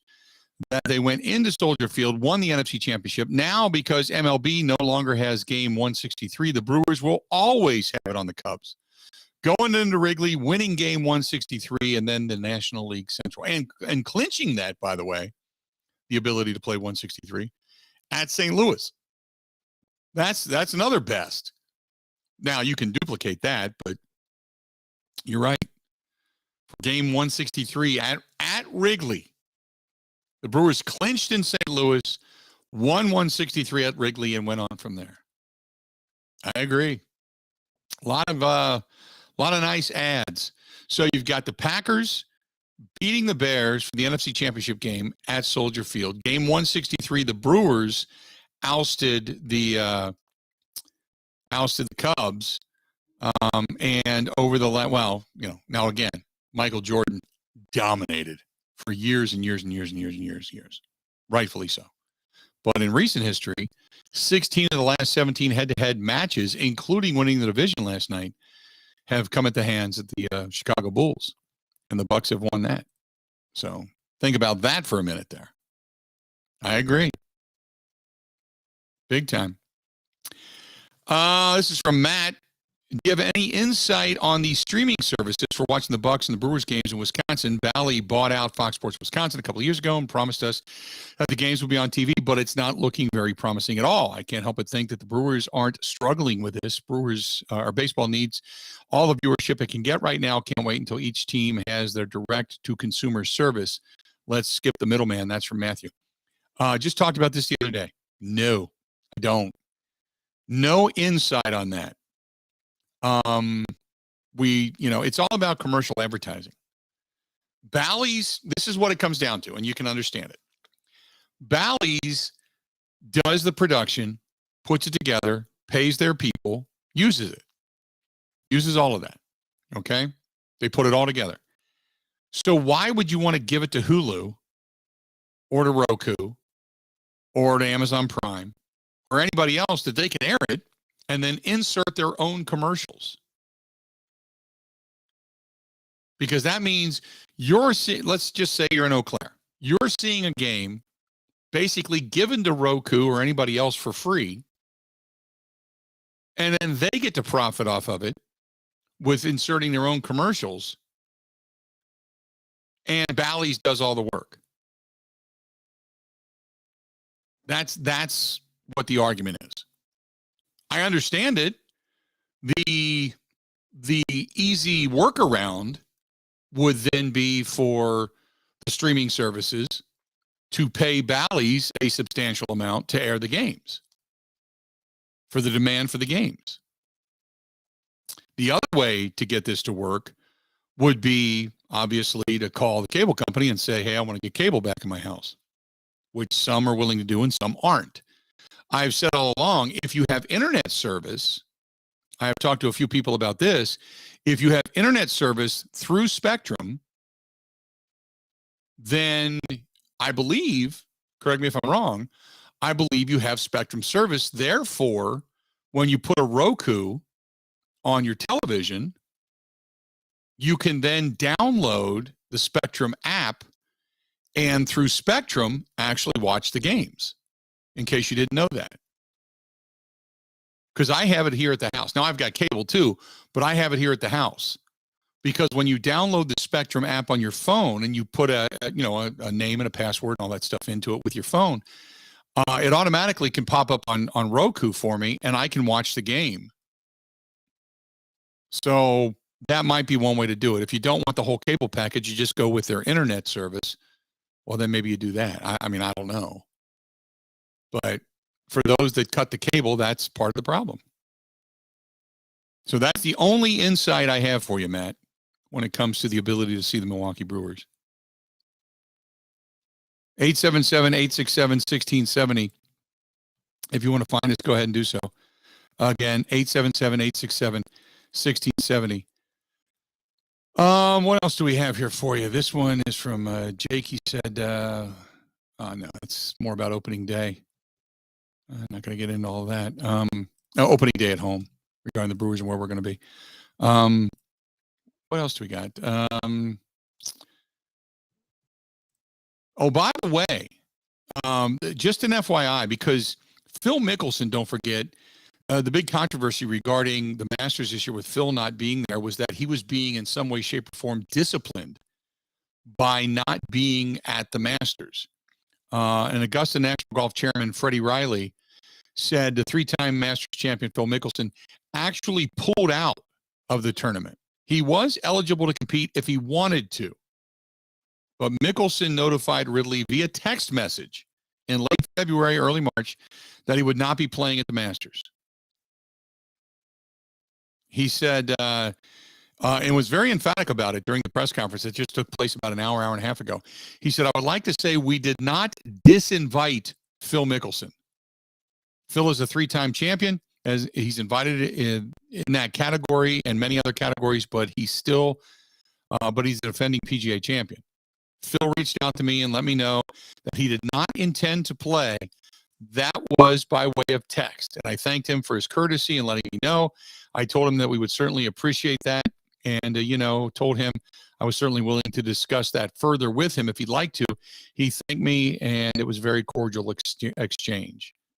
So Mickelson last year became the oldest major champion at 50 with his unexpected victory at the PGA Championship. That was at Kauai. And this past year, Alan Shipnuck posted Mickelson's controversial comments about the PGA Tour and the proposed breakaway league being funded by the South and the investment fund, the nation's sovereign wealth fund, which has estimated worth of $500 billion. He said, quote, they're scary MFers to get involved with. Phil, the rip-roaring and unauthorized biography of golf's most colorful superstar. So it came out, they have killed Washington Post journalists and have horrible record on human rights. They execute people over there for being gay. Knowing all of this, why would I even consider it mean playing in their league? Because this is a once-in-a-lifetime opportunity to reshape how the PGA Tour operates. That's what Mickelson had to say about the Saudis, which set off a chain reaction in so many different ways. And because of the controversy, because of the fallout of what he said in the book, he says Phil Mickelson did not want to deal with the backlash. He ended up just pulling out. He thought it was better for the tournament, better for himself, better for his family, better for golf, to just lay low for a while and wait for some of this to kind of blow over. Although when Phil comes back, when Mickelson comes back, I mean, at some point, you got to jump in front of a microphone and defend this in some way, shape, or form, or apologize or explain it away. I mean, he's done that. Mickelson's comments criticized widely by fellow PGA Tour members. Mickelson did apologize. I want to make sure I state that correctly. It's not that he's going to come out and apologize for the first time. It would be to apologize again and kind of reiterate that, because he did write, yeah, it was reckless. I offended people. I'm deeply sorry for my choice of words. I'm beyond disappointed, and will make every effort to self-reflect and to learn from all of this. That's typical jargon of what you say when something like that happens. You can't, unless you jump in front of a microphone or a camera, you can never tell how serious somebody is about in a written statement. You just can't. So, Phil Mickelson still has some explaining to do and still needs to get in front of a microphone and a camera at some point. He probably will, but they wanted to make sure that they reiterated the not disinvite Phil Mickelson as a former Masters champion because of his comments. He was still welcome to come and play. He chose via text message to say, I will not be attending this year's Masters. So that was really out of the Masters, other than the fact that the weather's finally broke. They're going to be out on the golf course for the par 3 challenge and such shortly. Other than that, that was the biggest news really to come out of today's press conference with the Augusta chairman. So there you go. Let's do this. Let's step away, take a break. We're going to come back. A lot more. 2 segments to go. The Bill Michaels Show coming up right after this. Covering Wisconsin sports like a blanket. This is the Bill Michaels Show on the Wisconsin Sports Zone Radio Network. Buy more, save more with a patio door. Wait, what? Right now, at Pella Windows and Doors of Wisconsin, the more windows you buy, the more you'll be saving by adding a patio door.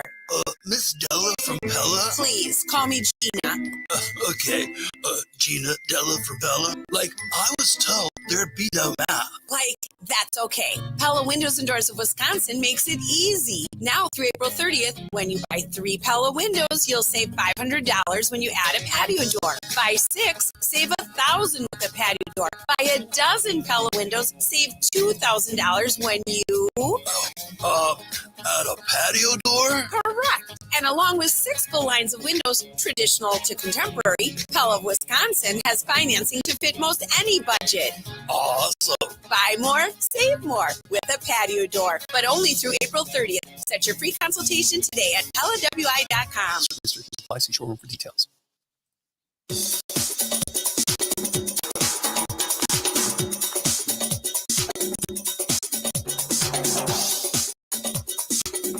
Bill Michaels will resume in 5 minutes.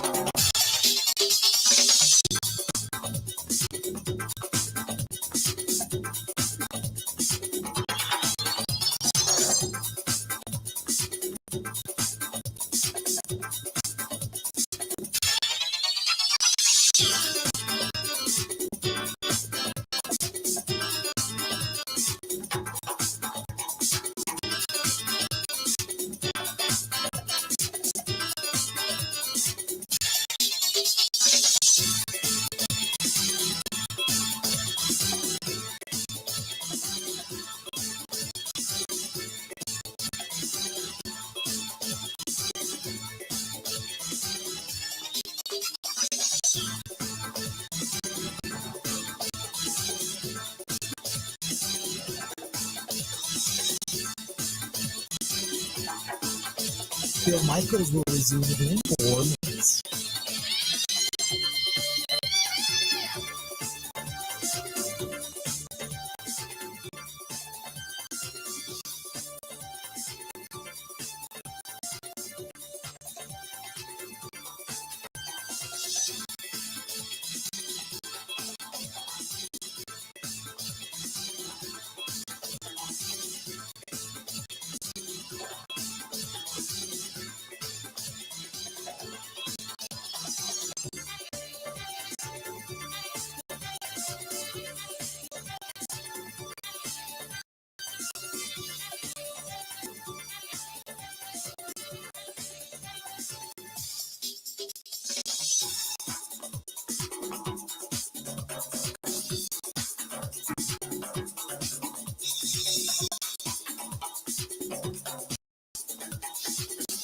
Bill Michaels will resume 3 minutes.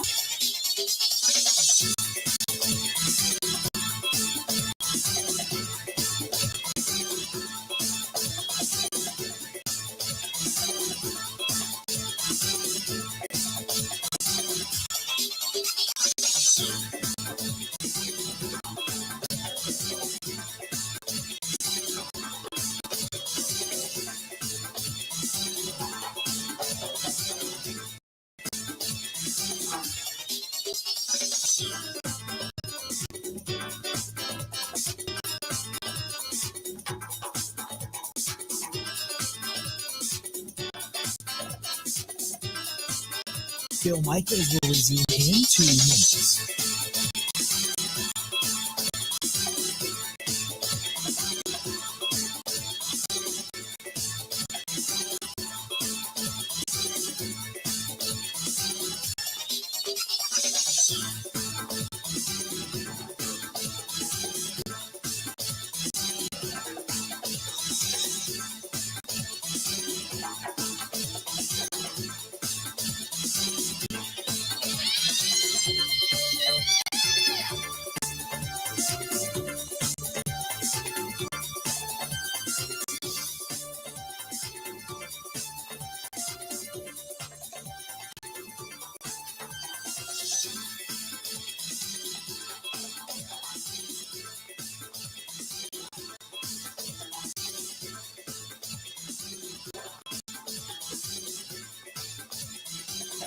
Bill Michaels will resume in 1 minute.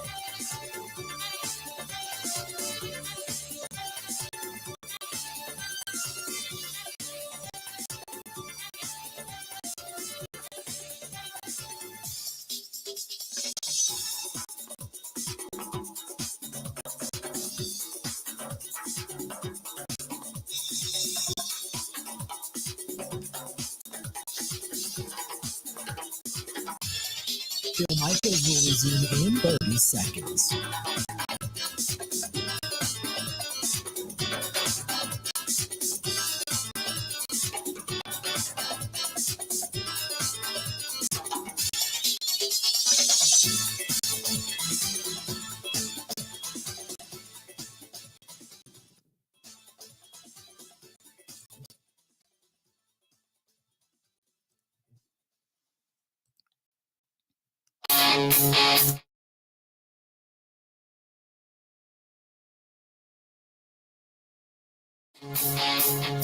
Welcome back. This portion of the program brought to you by our good friends over there at Pella Windows and Doors of Wisconsin.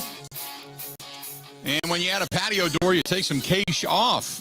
Get our friends over there at Pella Windows and Doors. You get 3 windows, add a patio door. You're going to save $500. Buy 6 windows, add $1,000 when you just add a patio door. Take off $1,000, I should say. Save $1,000. Buy a dozen Pella windows, you save $2,000. You get the math. You understand it? We all get it, right? In addition, they have 6 full lines of windows, traditional to contemporary, and they've got great financing to fit almost everybody's budget as well. And when you just add a patio door, you can save a bunch of money right now, but only through the end of the month. Set up your free consultation today. Go to PellaWI.com. That is Pella, P-E-L-L-A, PellaWI.com. That is Pella, WI.com, and to see for yourself what I've been talking about. Great product. Great product. They'll custom cut it, all that kind of good stuff. And they'll put it all together for you. Custom assemble, custom install, take care of your house, and warranty it. It's just an awesome experience.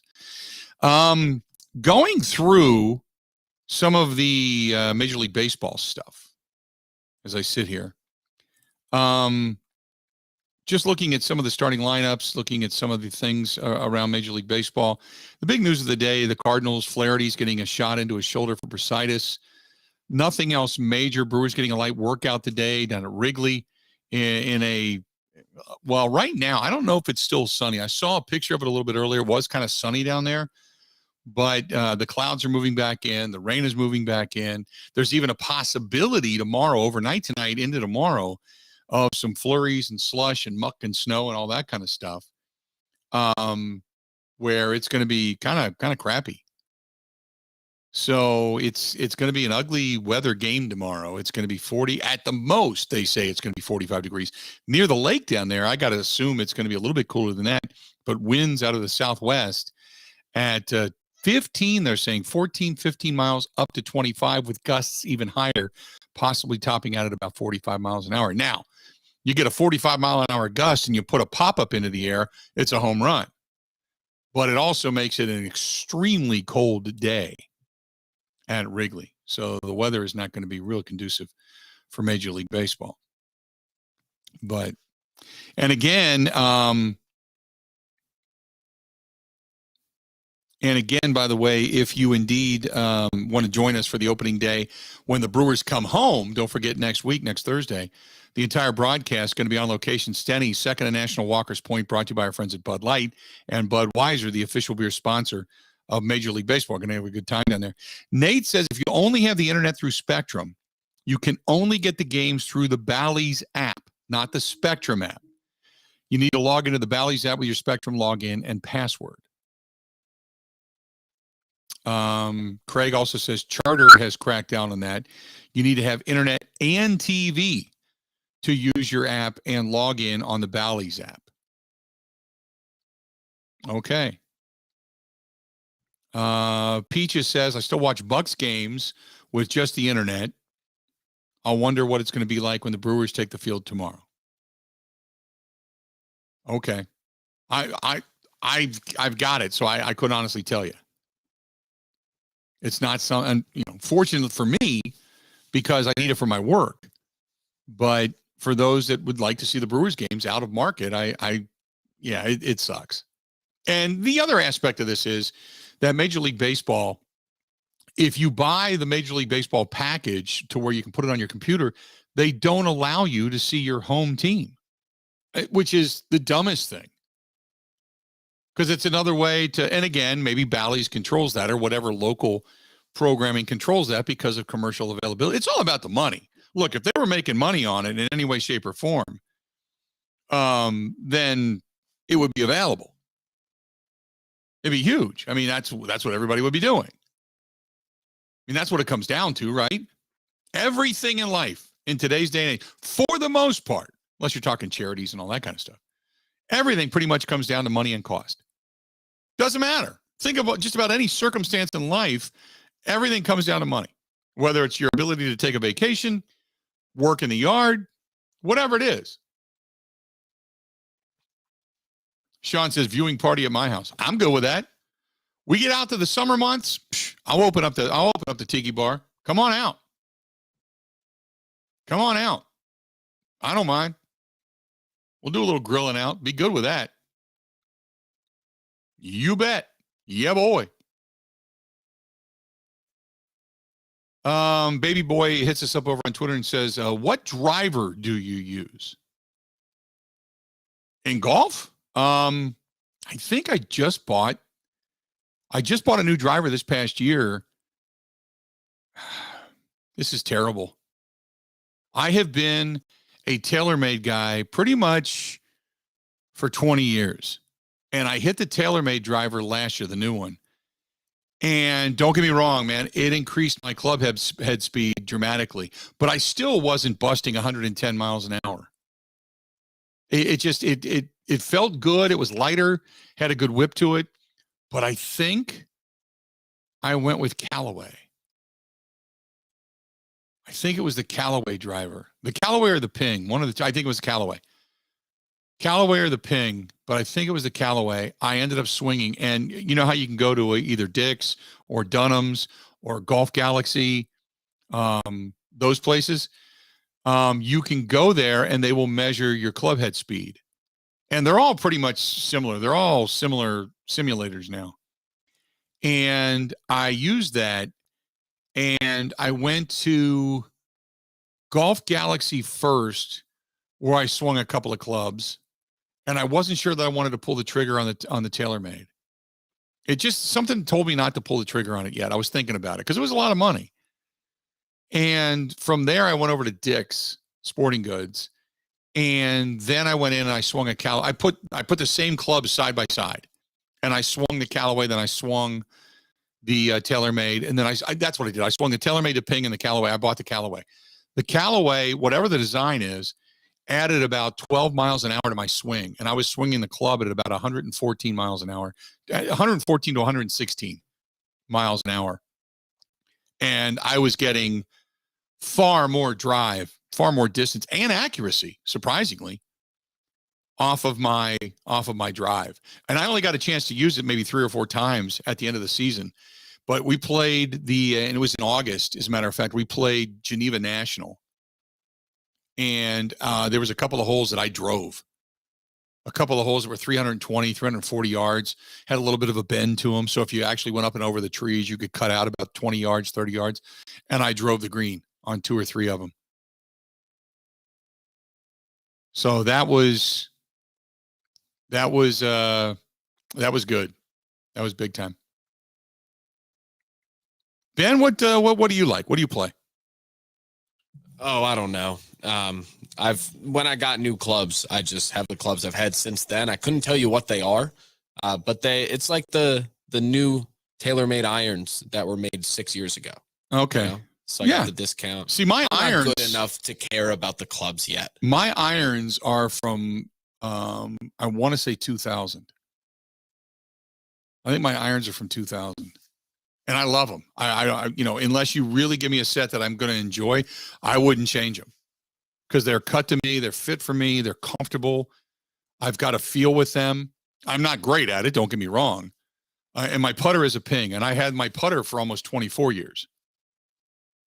And I won't get rid of that because every time I try to change a putter, I go to an Odyssey because the Odyssey now is one of the biggest putters on tour with the most accuracy and the best feel and the whole thing. And I love it. Don't get me wrong, but it's just when I go back to my putter, there's a comfort level there. But yeah, my driver, I just changed for the first time in a long time. So, excuse me. I hope that when I, get a chance to get out and play early this year, that I can pick up where I left off in progression of my game and maybe it gets a little bit better. I'm always a 90 guy. I never shoot to break 100. I always shoot to break 90. And I shoot anywhere between 84 and 88 pretty consistently. But don't get me wrong. I mean, I can go out and butcher a course with the best of them, and I have. But my consistency last year was pretty good. I was feeling pretty good about it. 877-867-1670. Final segment of the show. It's coming up next on the Bill Michaels Show. This is the Bill Michaels Show on the Wisconsin Sports Zone Radio Network. They don't repair cracked helmets, cracked teeth, or cracked stadium seats. They do repair cracked windshields. Complete Auto Glass, windshield repair and replacement, windshield camera recalibration, and more. An insurance-preferred service provider with free price quotes and a 100% satisfaction guarantee. Plus, you'll be happy to know you're dealing with a local, family-owned business who understand their Wisconsin neighbors. Complete Auto Glass, repair and replacement. Visit CompleteAutoGlass.com.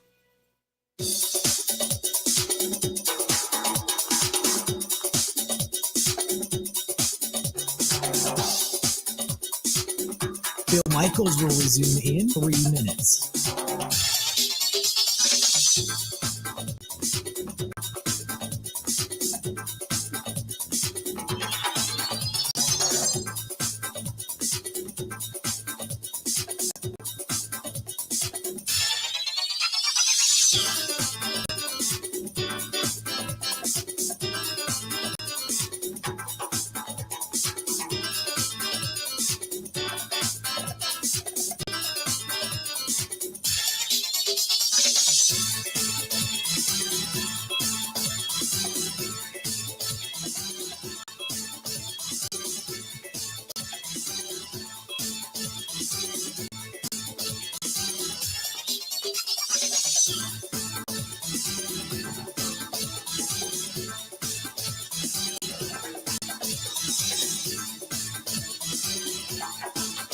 Bill Michaels will resume in 2 minutes.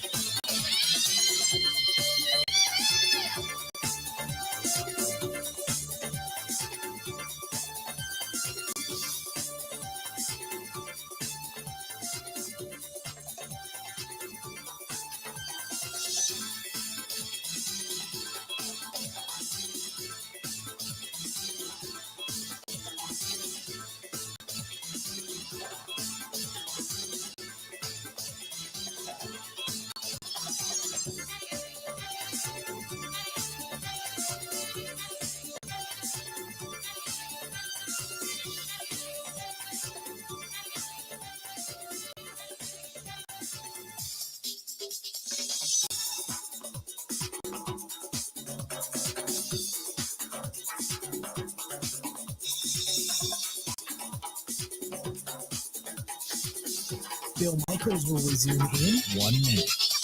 Bill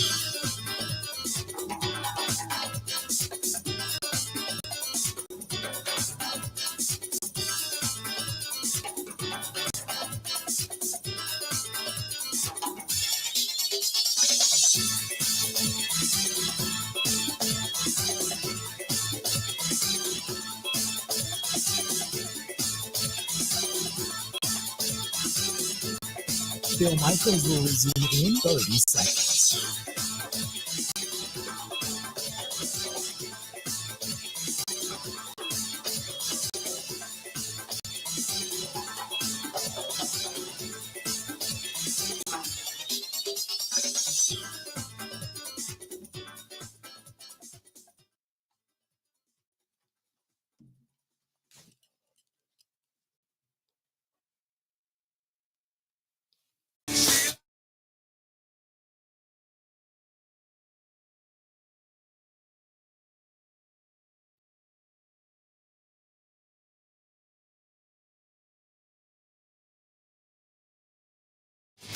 I'm sitting here and I'm looking out the window, and on the window I'm like, what is that? And I look up and it's a stink bug. I don't know if you get them like I do this time of year when it starts to get a little warm, sun starts to come out. They start to get out, fly around a little bit. They're terrible. I get them every now and then. I don't get them continuously. But I will say this. There is a great company called Milwaukee Bed Bug Pros. Milwaukee Bed Bug Pros. They can help you pretty much anywhere, but Milwaukee Bed Bug Pros, call them 414-877-5811, whether it's bed bugs, roaches, some of the things that start to move this time of year as things start to warm up, or maybe if you travel like I do, you never want to get that infestation in your home. And by the way, I had a person ask me the other day when I was talking about them, I don't want a big giant bed bug thing in my yard. They come completely unmarked. I mean, their service personnel have, uniforms and such, but they don't show up in your neighborhood advertising the fact that you got bugs. But they do a lot of preventative stuff. It doesn't matter if you have pets, kids, whatever. They do a lot of different preventative stuff, and they do it very safely. So the best they can. And you can talk to them about it. There's all different things that they do. But give them a call, 414-877-5811, 414-877-5811. You can find them at the Milwaukee Bed Bugs, Milwaukee Bed Bug Pros, Milwaukee Bed Bug Pros. And you can see for yourself everything that they do there. Again, 414-877-5811, 414-877-5811. Give them a call. Good people. Now, I've heard a lot about Uzu. U-Z-Z-U. Uzu, I think is how you pronounce it. When it comes to watching different sporting events, I have heard about it. It's grown. I don't have it personally, but I've heard a lot of people talk about it that say you can get games that way. There's a little bit of a delay, but people are saying that's, if you're going to start watching sports, that might be a way to go. If you have Roku or any other, Apple TV or Fire Stick or anything like that, but Roku seems to become more and more popular. But if you get Roku, you can download the Yuzu or Uzu app, U-Z-Z-U. And if you get an account there, you can log in and then watch the Brewers games. Again, don't sync it up to your radio because it's about a 2-minute delay, but you'll still be able to see the games. And if you're watching it, because then there's times I'm watching stuff on Hulu or I'm watching stuff on the app, and it's 20, 30, 40 seconds behind the actual time. So, and I don't care. You kind of get lost in it. You start watching it. You're like, unless you're going to turn the radio on and try to sync it up, which then becomes something completely different. But yeah, it's that's a way to go. That's another way to go. So, but I don't have it. I can't give you a testimonial on it, but there are more than a few people that have talked about that. So you can see for yourself if you want to go in that direction. I heard you talking. This is from Jason. Jason said, I heard you talking earlier, Unit, about the Bucs' defensive prowess. I agree with you. They're not as good as last year. Technically, they are. Statistically, they are. They're just worse at guarding the three. So just so we're clear on that. He said, that's the only thing that concerns me is the fact that they can't hold on to a lead. You saw them blowing out the Bulls before they finally gave it up. And then they had to come storming back and use everything they had to extend that lead and ultimately beat the Bulls. When you do that against a team like Brooklyn or Miami, it is going to hurt you in the long run, especially when you get into the finals facing a team like Phoenix who can just blow you out of the gym. Again, the statistic I gave you, they're the worst team in the NBA when it comes to guarding the three. If you've noticed that, statistically speaking. So, but they're 18th ranked overall defensively. 18th ranked overall defensively. Last year, they were 24th.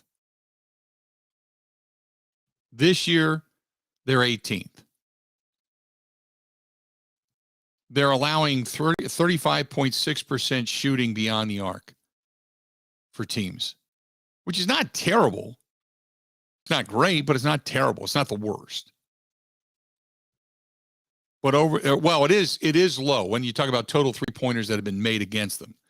But when it comes to the three-point average, defending the three, they're 19th at actual percentage defending the three. They are dead last for teams that take three-pointers against them. They average 40.4. Three-point average, 30.4. And when it comes to defending the field goal percent, though, overall from the field, they're 12th. And that's climbed in recent weeks because they were 16th, I think, at one point. But part of that has been the return of Brook Lopez. I think just defensively, they're starting to play better defense. They've gotten better. So in some areas, they're worse. In some areas, they're better. It's just the point differential for the Milwaukee Bucks. The point differential has been somewhat of a little bit different this year. And I think it's more so their scoring prowess than it has been their defense. I just don't think that they have hit as many shots. And part of it is, and let's be honest, because you have not had Middleton, Holiday, Lopez, and Giannis all together all season. You haven't had that consistently. So I think that's part of it too. I like what I see out of this team, although the game against Dallas was pretty crappy, let's be honest. And the game on that last Friday night was terrible. They didn't play anybody against Clippers. But against Dallas, yeah, they didn't play their best defense. It was kind of an Olay defense. But last night you saw them kind of regroup and play some pretty good basketball against Chicago. So I still think that they're going to be the team to beat in the East, hands down. And I think there's only two teams that are going to give them a lot of trouble. Phoenix, obviously, and Golden State. And it's because both teams fire them up consistently beyond the arc, and the Bucks just don't defend well against teams that shoot consistent threes. They just don't do it. Not great at it. Coming up tomorrow on the program, it will be opening day. We will give you all the pageantry and all the sights and sounds and such. Talk a lot about getting that game hopefully underway down at Wrigley as the Brewers are going to open up the 2022 Major League Baseball season on the road in Chicago. 45 degrees, the high, winds west-southwest, 15 to 25 mile an hour with gusts up to 45. Wind chill right around 37 tomorrow. And we will get you ready for Major League Baseball. Also, the Masters. Tiger, 9:30 Central Time, will tee off at Augusta. We'll keep you up to date as to the Masters leaderboard as well. It looks like the weather is finally going to clear out down in Georgia. And really, other than some wind, they shouldn't have many problems getting this thing in. So a lot of good stuff. And anything in the NFL that tends to break, we'll get you that as well. There you go. Good stuff today. Really good stuff today. So until we talk 20 hours from now, enjoy the rest of your day.